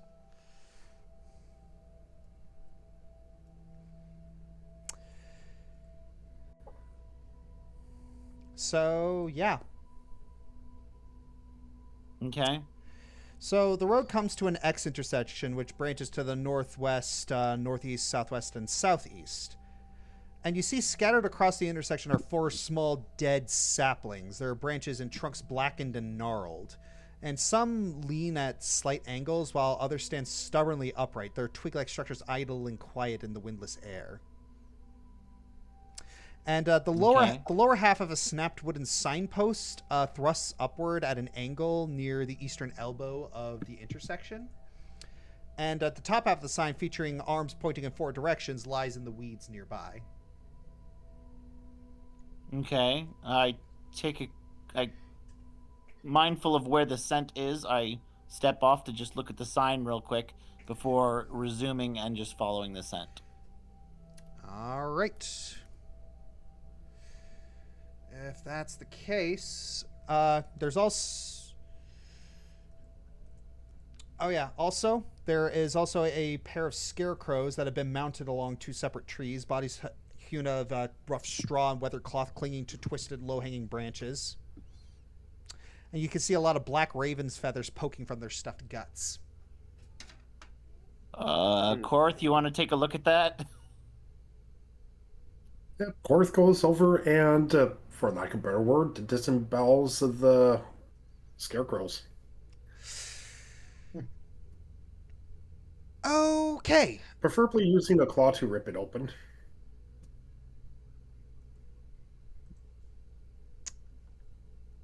All right. As you approach the scarecrow, the head suddenly bursts into a ghostly, heatless flame. And it immediately causes you to recoil. And the saplings that are surrounding you, they start coming to life. Somehow I knew something like that was going to happen. And you sent me up there as your sacrificial lizard. I figured you'd eat it before it did something. I did not expect it to summon an army of Ents. Funny thing is, I was gonna complain, why didn't you ask me, but now... Now you're, I figured the tank should handle the potential trap. I get that, but it's not like I'm squishy either. Yeah, just like... Roll for initiative? In a little bit. I'm,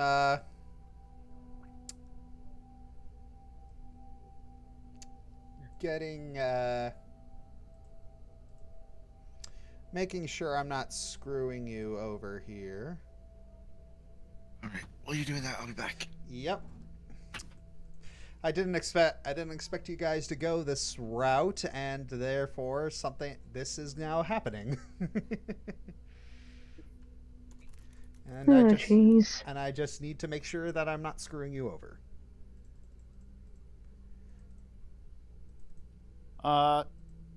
Quick question. Can I cast Dispel Magic on the Scarecrow?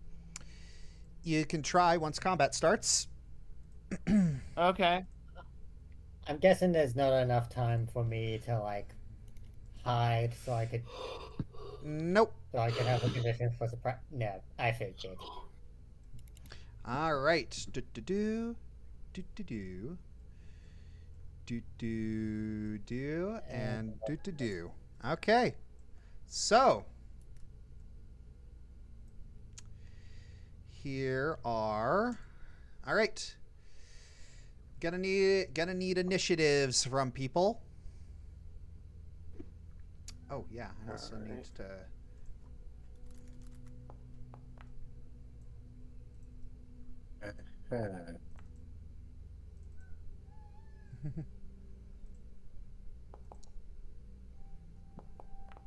All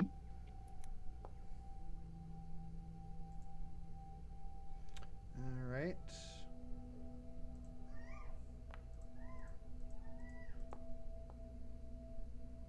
Here we go. Just all these little things.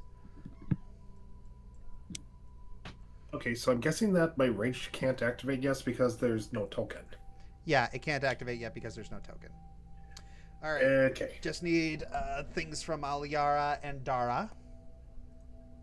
What, initiative? Yeah. Yeah. Uh-huh. Yep. Oh, that module's still not working, is it? No, it isn't, unfortunately. You're gonna have to roll it from your character sheet like a Neanderthal. Alright, and just need to wait for Aliara to come back. Okay. Oh, hello! Ooh, nice. Well, just in time. Yeah. Alright, so with that,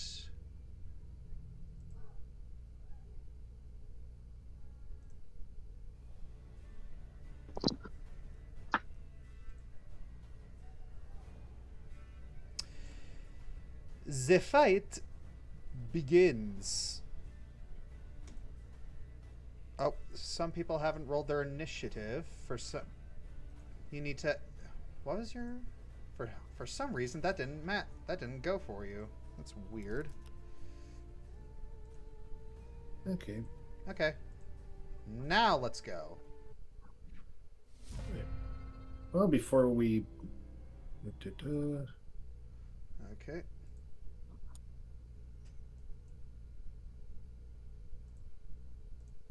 Okay, if it'll.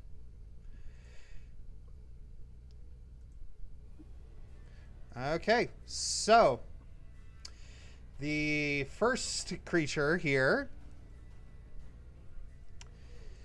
All right, so as you approached it, you are now off guard. Okay, and All right. And so, yeah, basically, everybody within 20 feet is now off guard. all right, and if it, it's not going to even let me use my quick tempered. Am I within 20 feet? I'm 35 feet. Oh. Okay. Yeah. For some reason, have an emanation problem. Okay. Yeah, I'm the only one who's within the 20 foot. Okay. Also, should I remove this Bane effect that I still have from the last combat? Oh, yeah. Let's just do that. No, that's permanent. You have to keep that. Shush you. I think the only thing permanent here is this abyssal plague I have that's draining me. Oh, yeah. So, I'm gonna need everybody to make this sort of save. Okay. Yeah. I think I'm going to go ahead and re-roll that if it's all the same. It's a will save? Yeah, just click the will save in the chat.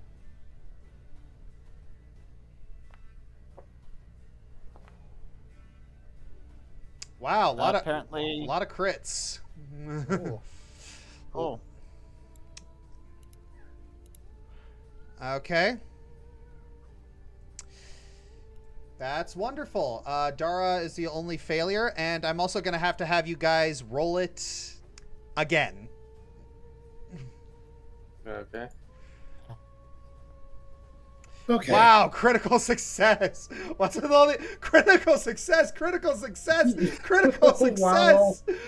Critical success. What the fudge?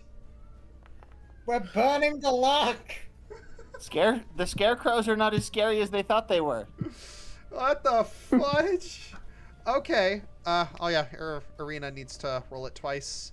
1 second.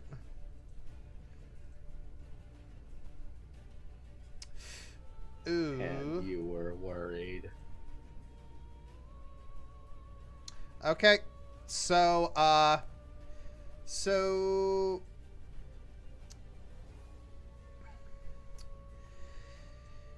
Irina is frightened too and fascinated,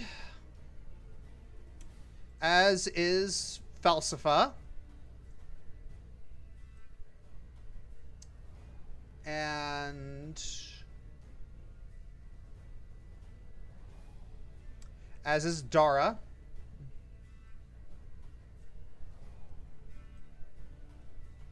And wow, just like look at all those critical successes. Look at all those chickens. That is incredible. Okay.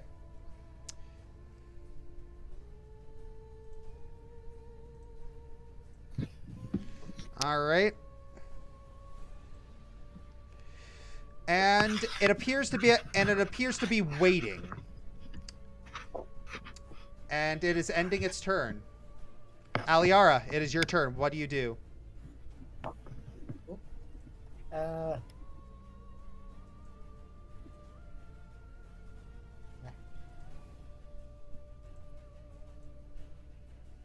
I'm just gonna move to this this tree right here, and Oh yeah, and I wanna show this artwork off to the chat. Huh. It kind of reminds me of Ichabod Crane from Clay Fighters. Mm.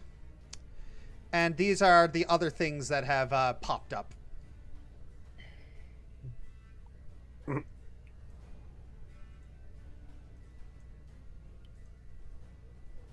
Ooh. Yes. So you're moving right next to this thing, and Yep, and I'm going to feint it. okay.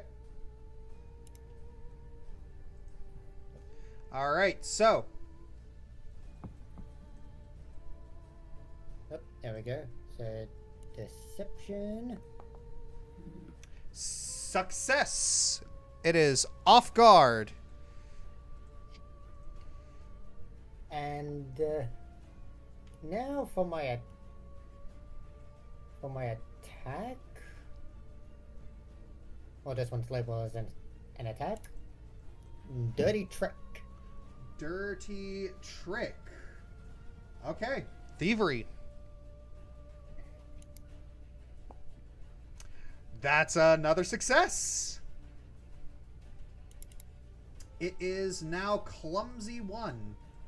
As you okay, so how are you sabotaging this thing?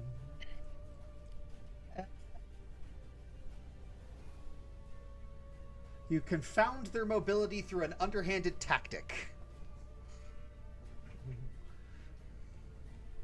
Damn, I was gonna say I poke them in the eyes, but they don't have eyes.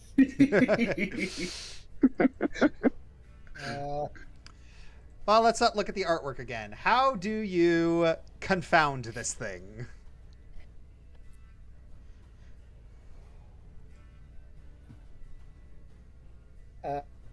Trip it, I guess. All right. So you just kind of knock him off balance. Yeah. Okay. Very well. Now, what's your third act? Oh, wait, that was your third action. Yeah, that was my third action. All right. Very well. If that's the case, then it is Dara's turn.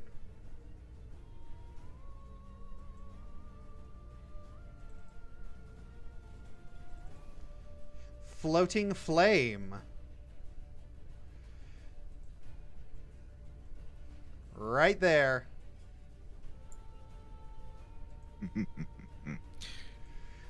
Right. All right, I need to move it up. So, floating flame. Dara, it's just like a little creeped out, but still like focusing.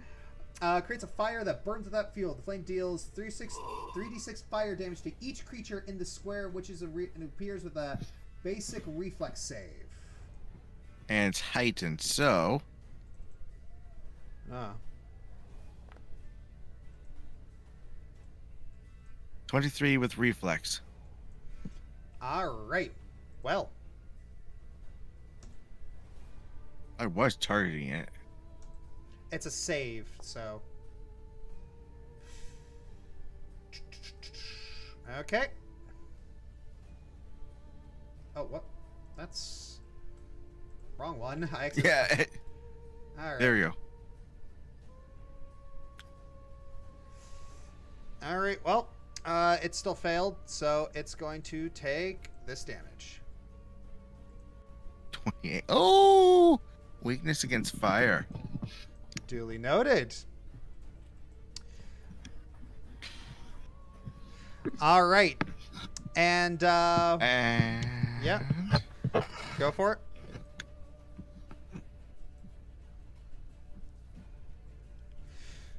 And that was your... Okay. I was cast shielding myself. All right. How about a little fire? Scarecrow. Good going, Anima Mandala. Well done. Classy reference.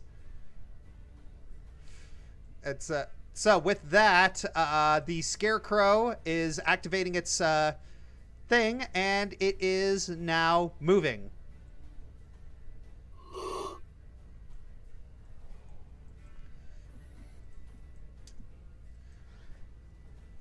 Okay. Actually, it's going to move right there. Okay. Oh, and I'm going to go on a limb and say that you meant for him to go there at first and not near me and then away. Yeah. Okay. Yeah. Okay. So yeah, you create a little floating flame. It reels back from it, but it is now moving away. It is now Gray's turn. All right. I kind of a bit of a Hail Mary here. I cast Dispel Magic on the Scarecrow. Okay.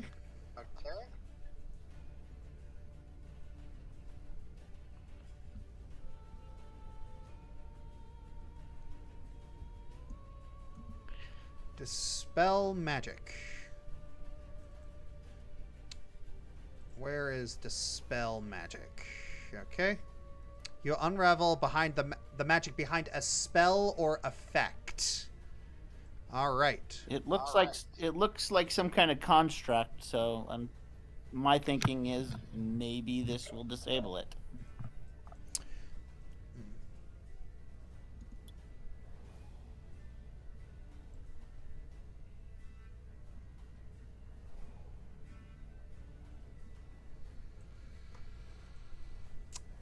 Brother, I swear. Did I do something wrong? No, you did something annoying that I have to look up a rule for. All right. Okay, I'm gonna...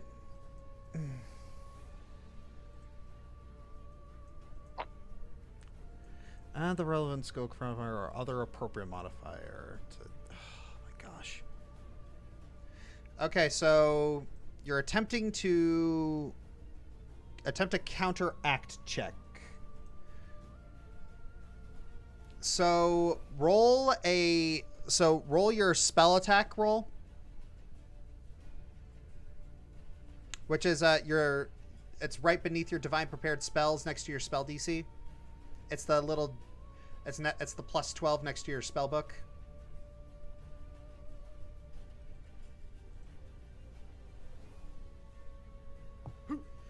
Aye.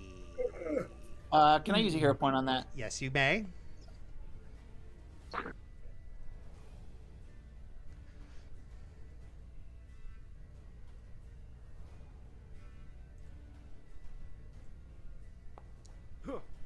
Ooh! Oh! Perfectly One to the 20 club. perfectly balanced, was, as all things should be. Okay, so that's a critical success. 3.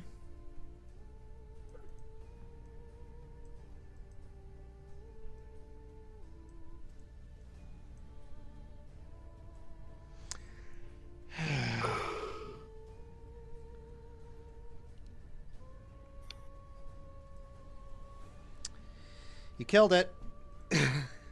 It just falls apart. Okay, cool. That worked.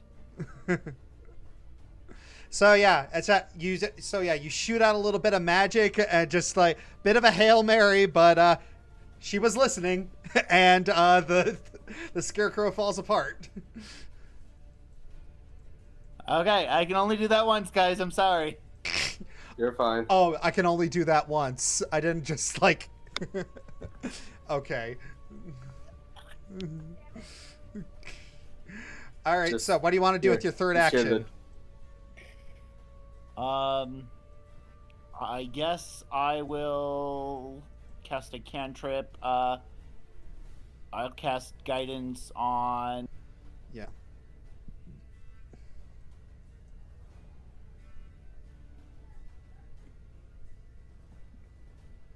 For some reason, it's not showing turn order on the top of the screen for me, but Yeah, I know. here, I'm going to cast guidance on Falsifa. Okay. Guidance on Falsifa. Wee. All right. The What- turn order module's not working, that's why. Yeah.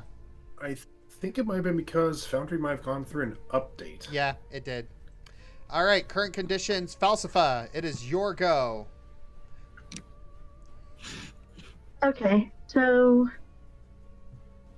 who has me fascinated? Which one? You are fascinated by this scarecrow right now, even though you're terrified of Right it. now.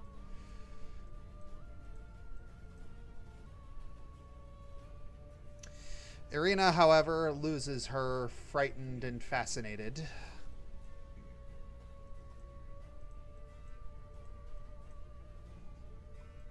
Hmm.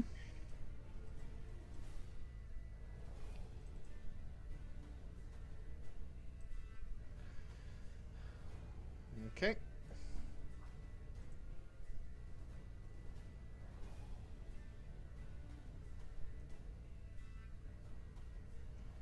All right. While you're thinking about what to do, I'm gonna roll your guys's Anima Mandala's minor boon or curse.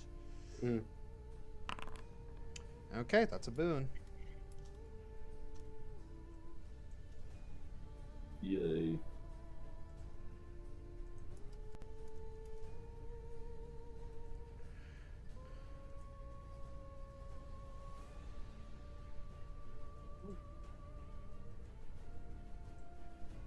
Why was there a lightning bolt? Oh, that's why there's a lightning bolt. Oh. Area and 100. Oh, it does have to go from your hand, but yeah, I can move that template for you. Let's rotate this. Can she get both of them? Can she get both of them? I think she actually might be able to get 2 or 3 of them, depending on the angle.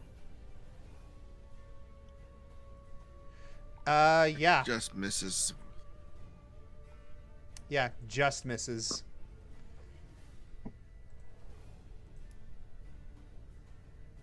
So, yeah, unless you want to move, then aim. Hmm. Yeah, that way you can Okay, hit all I'm 3 gonna. of them. Okay. Yeah, I'm gonna shuffle over here. Okay. So you're just going to move right If it lets me. right here? Yeah.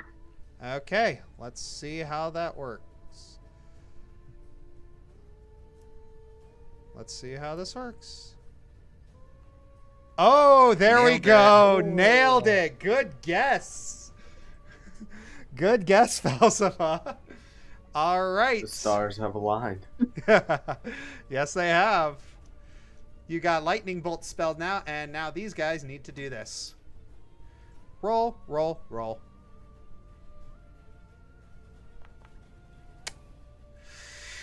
Interesting. Okay. Oh, whoops. Yeah, could you roll your damage for me, please? I'm not going to roll that for you. Right, yeah.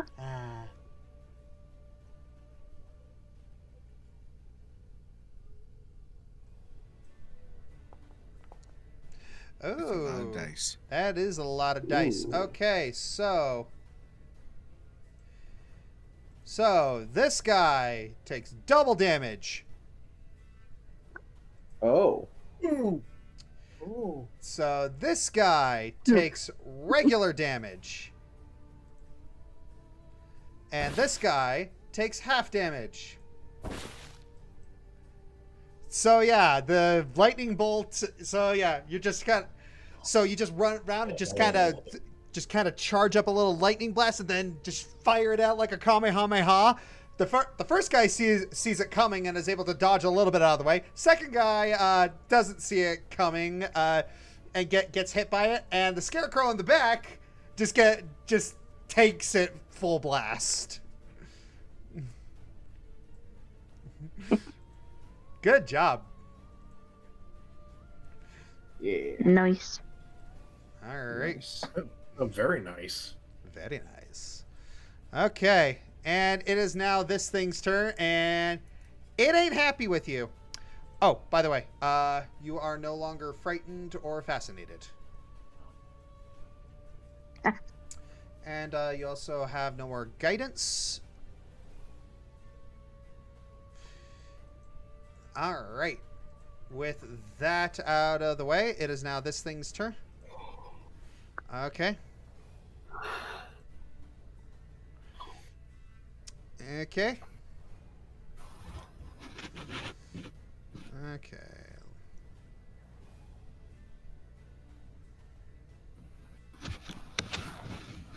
Okay. He is going to move right here, and I am going to need...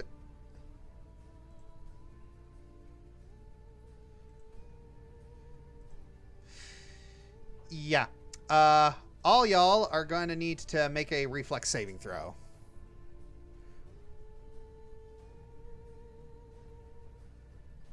Ay, ay, ay.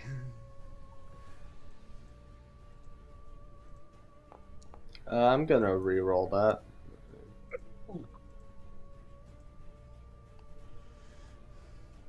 Yeah, I am re-rolling that.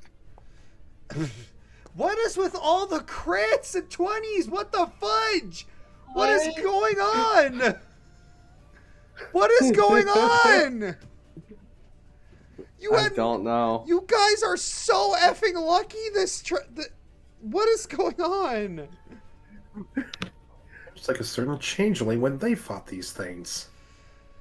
Okay,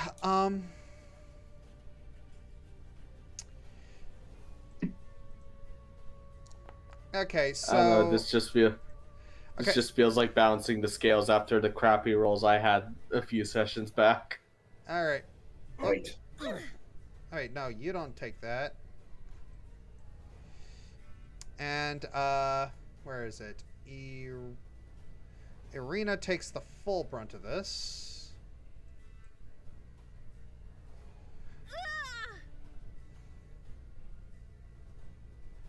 And, but yeah, everyone else, you just completely dodged out of the way. All right, so yeah, it just walked up to you and just started like Digimon needle sprayed you, and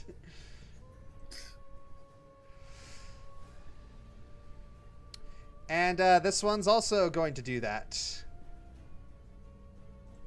So I'm going to need. Oh boy. Oh my gosh, they're cactars. Yep. Yeah. Gonna need. Oh, God. Yeah, going to need reflex saves from all y'all. From Dara, Matthew, and Aliara. Ooh. Critical success from frickin' Matthew. Oh my gosh. Oh, critical failure from Dara. Yes. I am That's the using rain. another hero point. Did I fail that saving throw? Yes, you did. Okay, because I'm going to use Cat's Luck then. Oh. You can re-roll the trigger saving throw and use the better result. Okay, re-roll it. That's a success. Eh? All right, so with that, okay, so Aliara, that's a success. Dara, that's a success. So you both, so yeah, you're getting cactuared.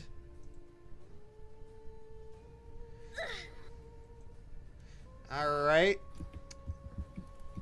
and it's not happy about what you did to it, and it is going to strike at you. It's not happy?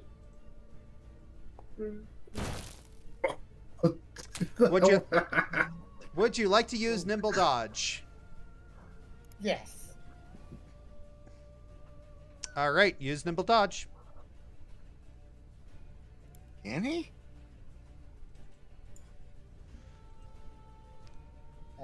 I pressed on the Can he? but Here, use Cat's Luck. Can he use Nimble Dodge? Cat's Luck is a free action.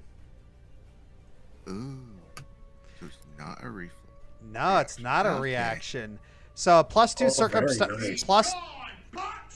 plus two circumstance bonus to AC against the triggering attack. Guess what it hit by? 2. So it still hits. I'm sorry. damn it. Close.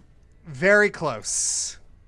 It just it nicks you for 13.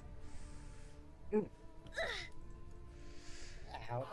Yeah, ouch. So and it is now Irina's turn. So yeah, she's looking around trying to see who's the best person to help right now. And she is going to tag team with Aliara in order to get a flanking bonus. And she is going to attempt a vicious swing.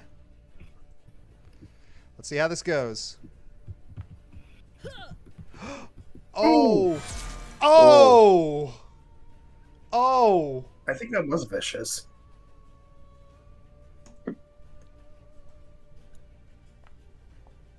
Oh!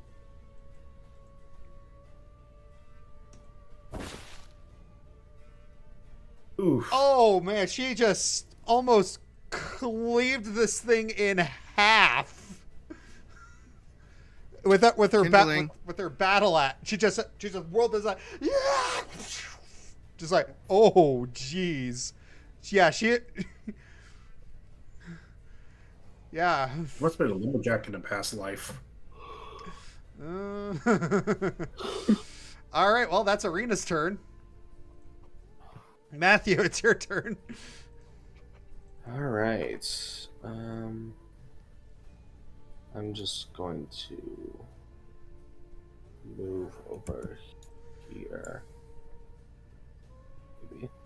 Oh wait, I still have it on the measuring. That's why.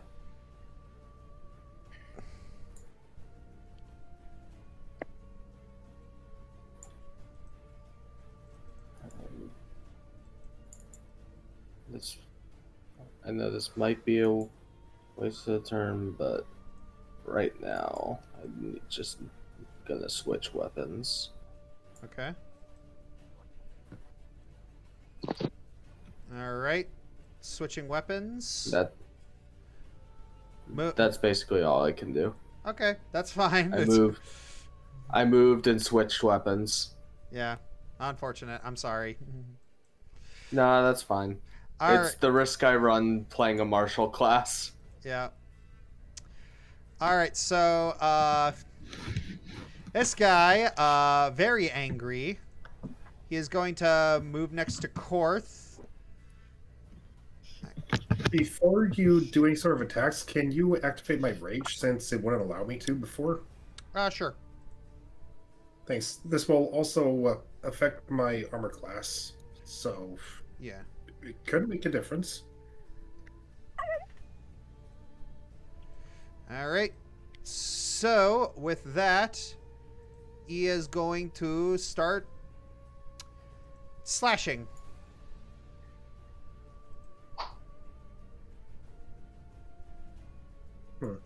Okay, let's try that again. So yeah, he approaches you and he just starts clawing at you, and you just deftly dodge out of the way, just like. All right, so that's the end of Gallagai's turn. Korth, it is your turn.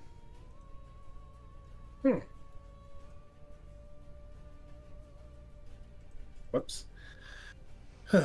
Okay, so this guy is almost dead. And he took, what, 50 something, so... I suppose I'll just do the tried and true, and I will grab him. Or it, or whatever you want to call it. Alright, grab him. Alright. So it'll take 4 damage from the crushing grab, plus another 4 damage from my brutal bully. Alright. Takes no damage. I am very disappointed, and I am going to bite him for it. Alright, do it. No. Alright, roll damage.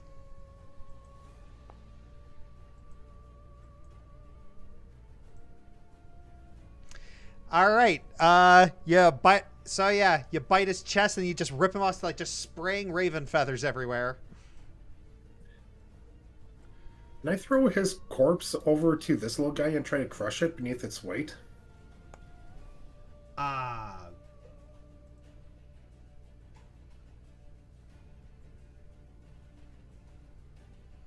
While raging, when you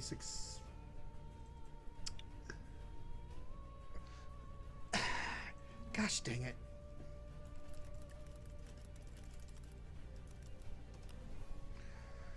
I have to... Yeah, otherwise if I... Yeah, just,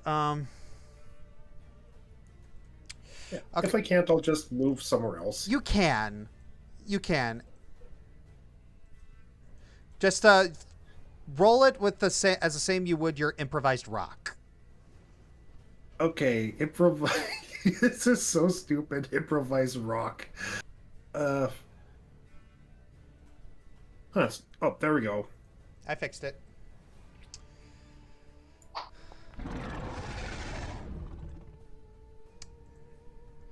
All right. Man. Unfortunately, that is a miss, but still, just like. Good job. All right. So with that. Oh. It is now this thing's turn. And it is going to do the same thing that the other ones did. So, how is this going to look? Who is getting hit?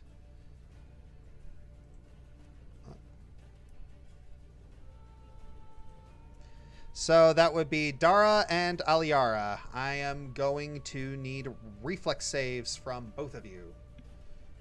Wait, does that not hit his own ally too? Nope. So friendly fire is turned off. No, it does. No, it's just the cone doesn't get him. Huh. According to the square theory, it doesn't get him. Oh, yeah. Okay. Yeah.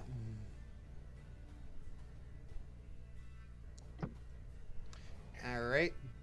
Oh, nope. Let me redo that. Yeah, let's. I'm pretty sure the fireball is out of range. Yeah. Okay. You guys are getting some really stupid high rolls here. Dara, you take half. Oh. Yep. And it is now going...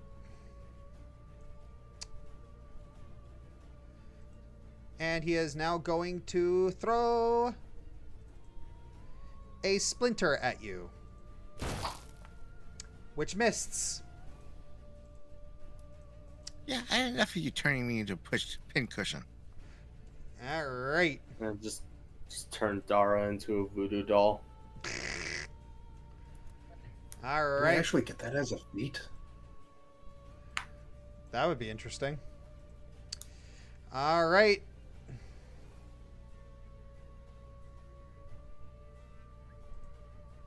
So, with that,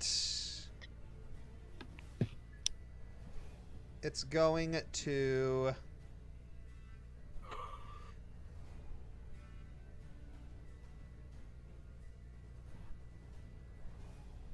It's going to move right here, and it's going to do this again. Well, not really do it again, but, you know. Last verse, same as the first. Oh.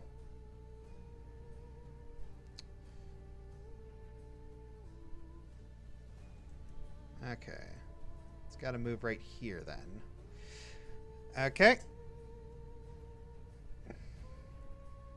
So, Gray and Matthew, I'm going to need reflex saves from you. Yep.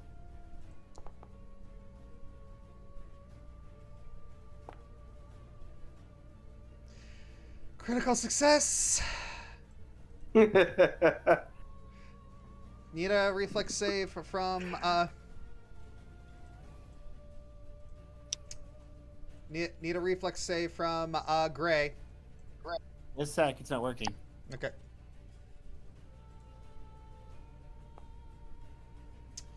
Okay, well, you take half of that damage as little needle sprays hit you. But that's about it. So, Meanwhile, I have unlocked Ultra Instinct. Aliara, it is your turn. Ooh. Okay, well, this thing is near dead anyway, so I'm just going to attack it. Okay. That's a hit. Roll damage. Yep. So yeah, after Arena just chops it in half, you give it one final cleave, and yeah. That one's dead. Yep. And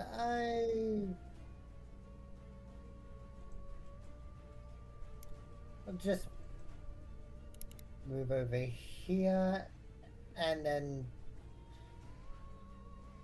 try to focus that one down. Oh, this one down here. So. Okay. Can't really set up, but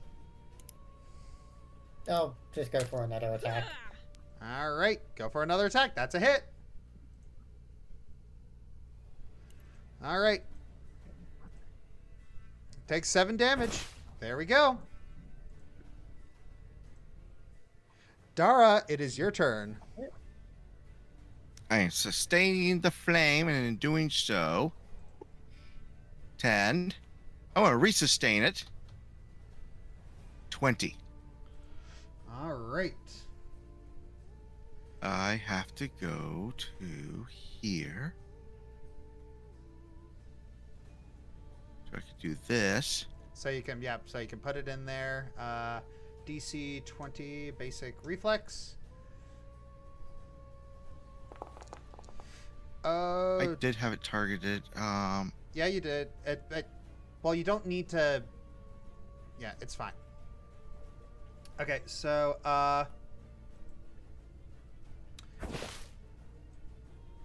it takes that damage. Good job. So yeah, you just bring it over here and you deal 12 damage to it. Okay. So, And what's your... You meeping it out of is it? my movement 25? Yeah. Should be. Yeah, your movement is 25. I'm getting a well way of their AoE. So All right. And you now are no longer those. Cool. and combat. End turn. Okay. With that, it is now Gray's turn.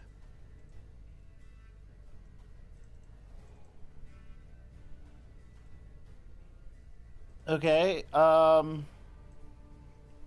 see.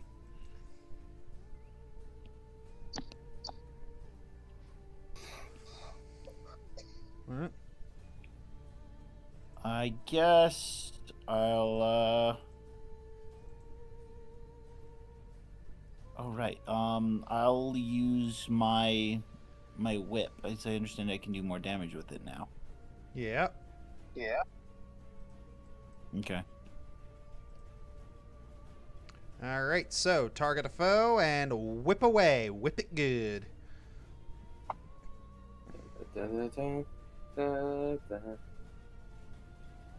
All right. Do I just? Yeah. Alt left click whoever you want to hit and hit it.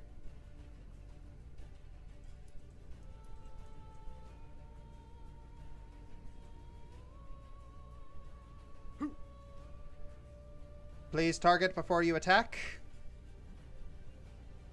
That's a nat 1. Would you like to re-roll that? Yeah, sure. Okay. Make sure you target. Yeah. Make sure you target. I held Alt left click. All right. Did the little crosshairs appear on the thing? Nope. All right. Try it again.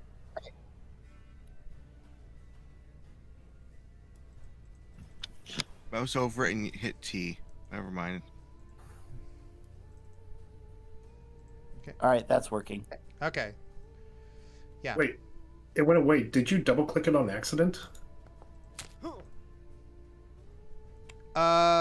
Wait. Why are you targeting the scarecrow? Derma, why are you targeting the scarecrow? Did I click on the wrong thing? Yeah, it's a... Yeah, you're currently targeting the scarecrow.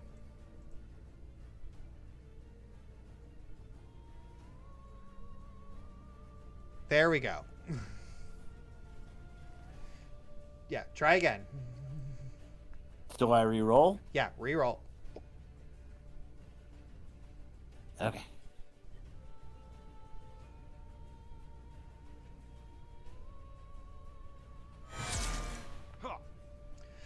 Oh. Okay, click critical damage. Third time's the charm, I suppose. Yeah. We should. Let's see. Yeah, just click the critical damage in the chat bar. All right, and then what's the bonus damage I add to that? You don't. It adds it It adds it for you. Okay. All right. That's your first attack. What else are you gonna do? I guess I'll do it again. All right. Keep in mind that that's gonna be at map -5. Okay. Okay. Go for it.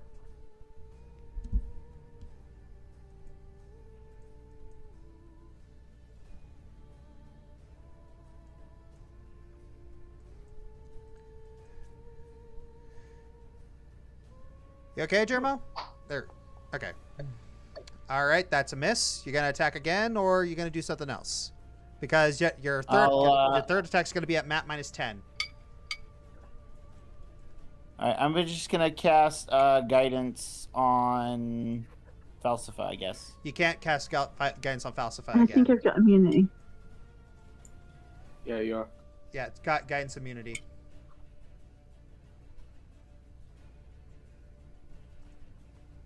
So what are you gonna do? It. What about William? William? Do you mean Matthew? Sorry, yes, Matthew. Oh my gosh. Sorry. I don't know why I confused those two names. That's not a new thing for me. I've always Damn, confused Damn, I'm catching all kinds of strays from the burner boys today. Right. Okay. Okay, so cast it. Target him and cast it. Yeah. Is this going to be a running gag where we just call Crimson and his character just different names all the time? We're not trying to be mean, dude. No, I know, I'm teasing. All right, Falsifa, it's your turn. Can you salvage this? Okay. Let's try. All right. I believe in you, Falspa. Someone Okay, should. so I'm sorry, I'm going to have to refresh Oh, okay. because it is not letting me zoom in or out. Oh. Sorry.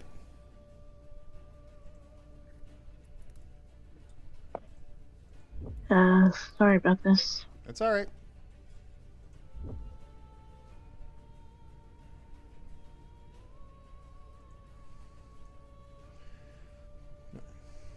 They're almost done. Don't worry.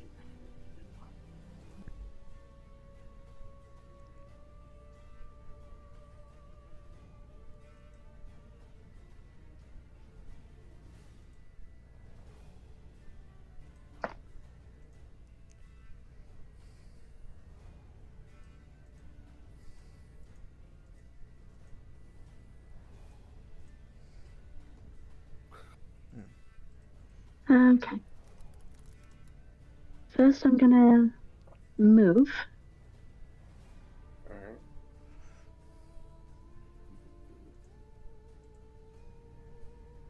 Okay. Just so I don't accidentally hit Jacob. Thank you. Wow. And Okay, now we're doing it on purpose.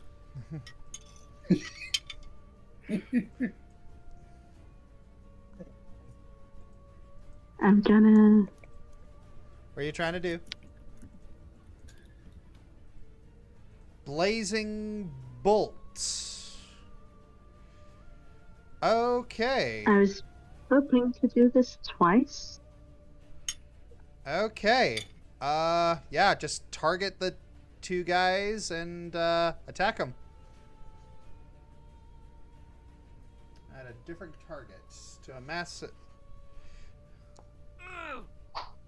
Unfortunately, that is a miss. Would you like to re-roll that? I would. Okay. I will.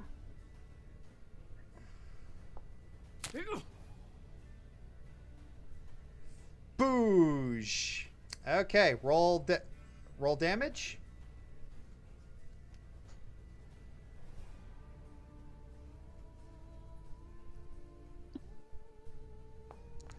Oh, geez. Okay. 20 damage. And target the other creature. And roll the second attack.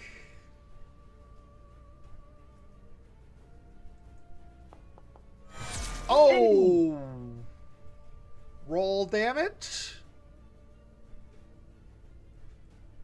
Right, L. Yeah, roll damage. 47. So yeah, Falsifa, you just step onto the ramp and then just like with two hands, stretching forth, you scorch one and just completely incinerate the other. Good freaking work. Good freaking work. It's now Arena's turn. All right. She is moving right here. And she's going to do the same thing. She went around the flame, right? Yes, she did. Okay. All right, that's a hit.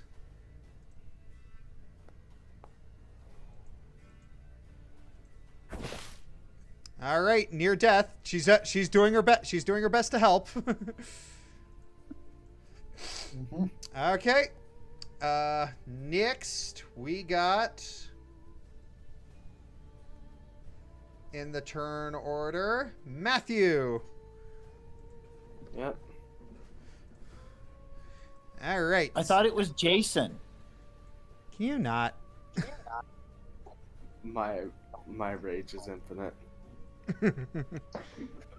Oh, that's course thing. Okay, just loading. And first I gotta target. Apologies, my thing's just being a little sluggish. Okay. Targeted. And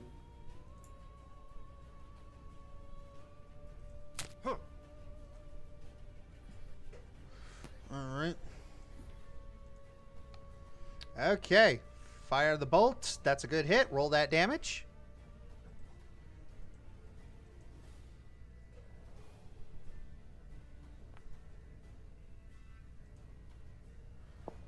Oh, wow. Show what you got, Durwood. Show what you got, Durwood. Oh my gosh. Oh no. Okay, I am putting a GIF into the chat right now.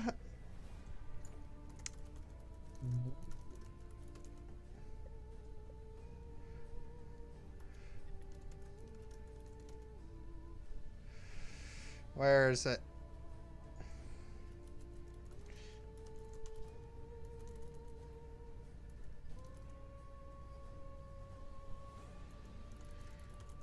All right, where is it? Oh. I was gonna put that GIF of Captain America from Age of Ultron just hanging his head, just like, that's not going away anytime soon.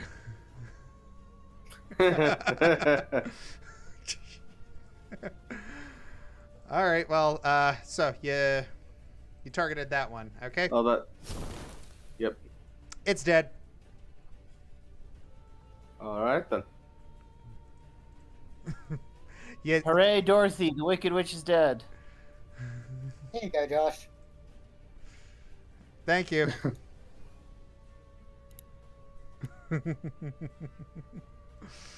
All right. So, what are you gonna do with your next? Oh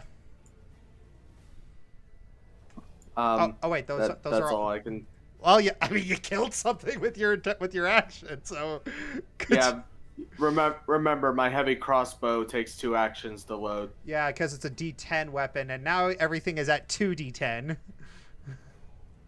Yeah. Yeah, you got. Yeah, it's like things jumped up at level 6. Yeah. Yeah. Okay, well. With that, it is now Korth's turn. There is one more That thing. was the. What? And that was the damage without it being my hunted prey. Yeah. Ew. Yeah. Good golly, Miss Molly. Okie dokie, so we'll go ahead and we will go and grab him. I think I grabbed him. Yes, you did. He's not going to take damage from your bludgeoning, though, so. Oh. Okay, well. Oh, wait. how much damage will it take me- Hang on. Oh, nope. Wrong guy. He is going to take damage from your bludgeoning.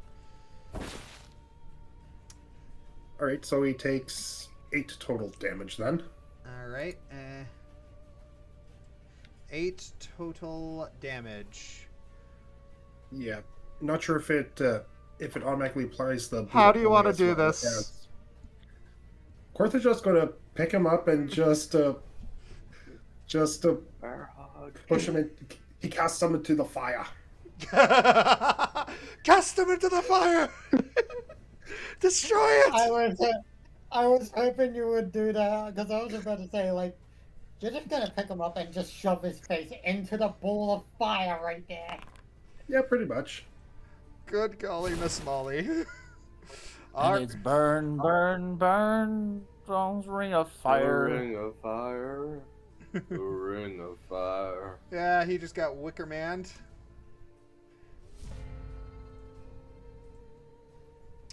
Encounter over. Yay. Yay. Well. then. Ooh. So yeah, you all have success. So yeah, you have successfully fended off an ambush. Indeed. And yeah, a couple of you are hurting a little, but you're mostly fine. Yeah, I'm going to de-pin cushion myself because I imagine there's quite a few needles.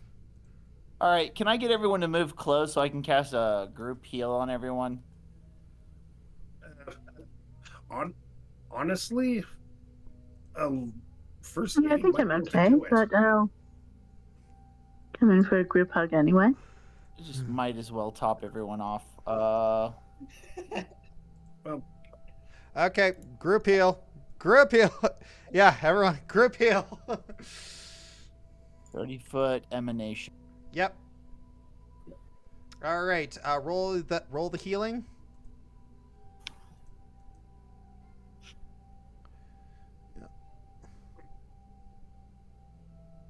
and suddenly they all come back to life, and we have to do this all over again. Boom. No, Not them. I'm not They're doing dead. it. Yeah, roll your healing, please. Did it not work? Nah, you haven't rolled your healing yet. The emanation works. The healing, you have to roll the actual healing Yeah, itself. you have to roll the dice itself. Click the little roll damage healing button in the chat, please.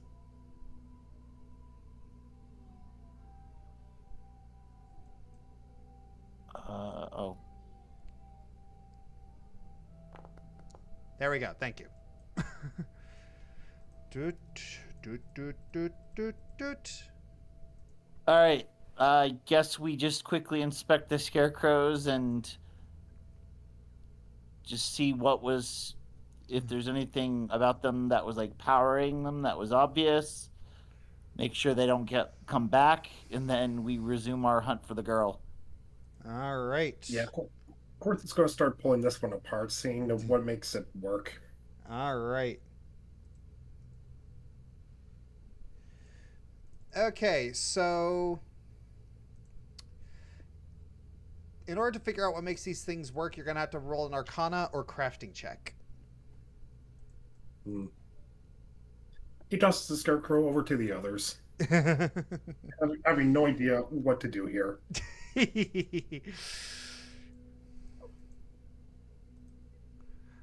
All right.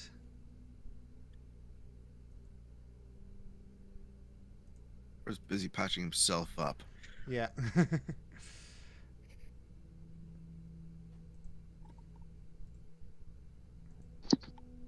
know what? I have one hearing point left. I am expert. All right. And yeah, we're going to basically end this after. Okay, so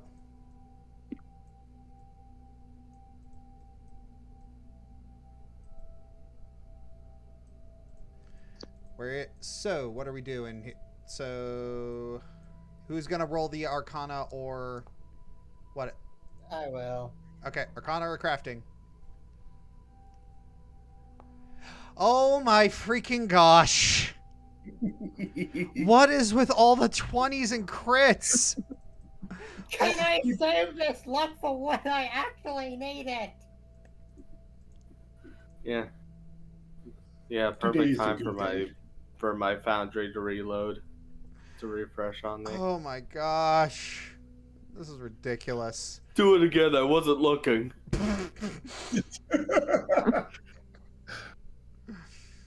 Alright, so you know that this is... So, yeah, Aliara, you fought these things before. These are scarecrows. These are a... when a scarecrow is created, it must be anointed with a drop of its creator's blood into each of its eyes. The blood soaks through the material and siphons a tiny sliver of the creator's soul away. Not enough to harm the creator, but enough to imbue the scarecrow with an instinctive intellect that allows it to follow commands as eagerly as a well-trained, if ill-tempered, guard dog. When a scarecrow is destroyed, the blood leaks back out of its eyes, but that portion of the creator's soul never returns. Oh, wait, so there's blood coming from these things' eyes? Yes. I take a sample of I take some cloth and I gather up some of the blood. Wonderful. So, Aliar, you are entitled to 2 questions about scarecrows. So that was the first one.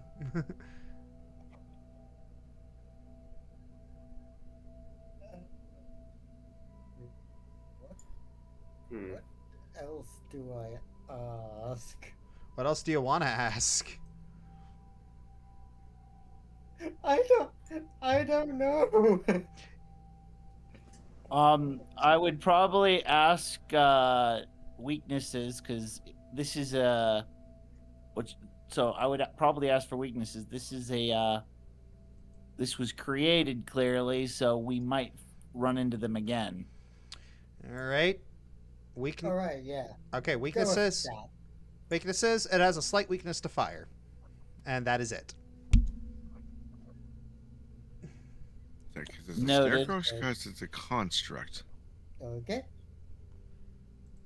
All right. So, with that, everyone just kind of dusts themselves off, just like, okay, that was Irina just kind of picks some of the needles out of her, just like, ow, ow, ow. Yeah. I'm just doing the same, but I'm just doing the same, picking, removing needles from myself, just like. You know, people pay good money for this. They call it acupuncture. Never mind. So yeah, Irina looks to you also. Well, that was an unpleasant surprise, but it seems like we mostly got out of it relatively unscathed. Would it be Arcana for the smaller ones? For the smaller ones, that would actually be nature.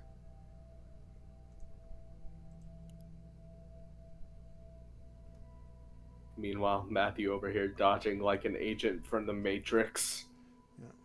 Would this be before or after Neo showed up? Yeah, it's just like, Matthew, you had some freaking crazy rolls today. Like, what the fudge?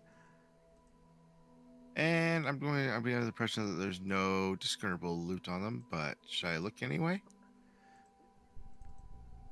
Yeah, there's no discernible loot on them other than clothes. Nothing stuffed inside them besides the feathers? Yep. Okay, so it's just feathers then. Yeah.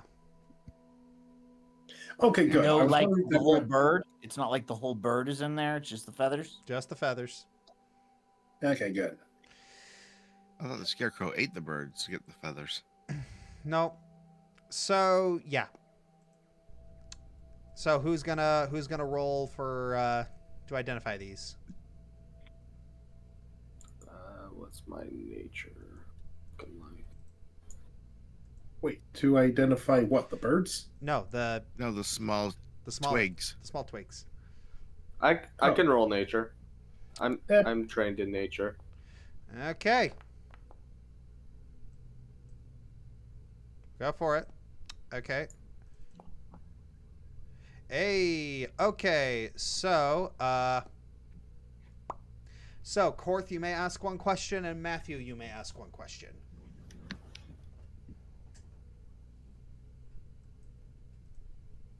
You better let Matthew go first. Okay. Korth Earth is simple minded. Yeah, I'm trying to think of my first question. I'm trying to actually be smart and not to automatically think, are they safe to eat? But, well, no, the player wants to know if these things are resistant to anything. The player wants to know if these are resistant to anything. No, they do not have any resistances. Okay, because I think we've already established that they are pretty weak to fire. Yep. And they don't really like lightning. I think my main question would be asking if they are always going to be attacking in groups like this, or if there's an off chance that we encounter a singular one of these things. From what you know of twig blights, highly unlikely. Mm-hmm. Alright, so they're usually going to attack in numbers. Okay. Yeah. Okay. You having fun over there, Dara? I don't know how to delete it, so I'm just playing with it. Oh, okay. Do you want me to delete it now? Doesn't matter, but yeah. Anyways, so I usually delete my own templates, but yeah. So Irina just cuts us. All right. So, finding Arabelle. Finding Arabelle. All right. So, with that, you continue down the road. Whoa, what was that? That's me. Maybe. It'd be safe to say that we are trying to be sneaky after that little ambush. Yeah. Maybe. So, yeah. You're walking down the road and continuing on for another hour or so. And where is it? You come to a cold mountain lake enclosed by misty woods and rocky bluffs. Thick fog creeps across the dark, still waters. The trail ends at a grass-covered causeway that stretches 100 yards across the lake to a flat, marshy island with a stone tower on it. The tower is old and decrepit, with collapsed scaffolds clinging to one side where a large gash has split the wall. Time-worn griffin statues, their wings and flanks covered with moss, perch atop buttresses that support the walls. Parked near the base of the tower, within sight of the entrance, is a barrel-topped wagon spattered with mud. And that is where we are ending things for tonight. Alright. Alright. Dastardly. Yep. So, thank you all for joining me on this little adventure. I hope everybody had a good time, and both the players and the chat. So, yeah. Have a lovely, lovely day, and take care.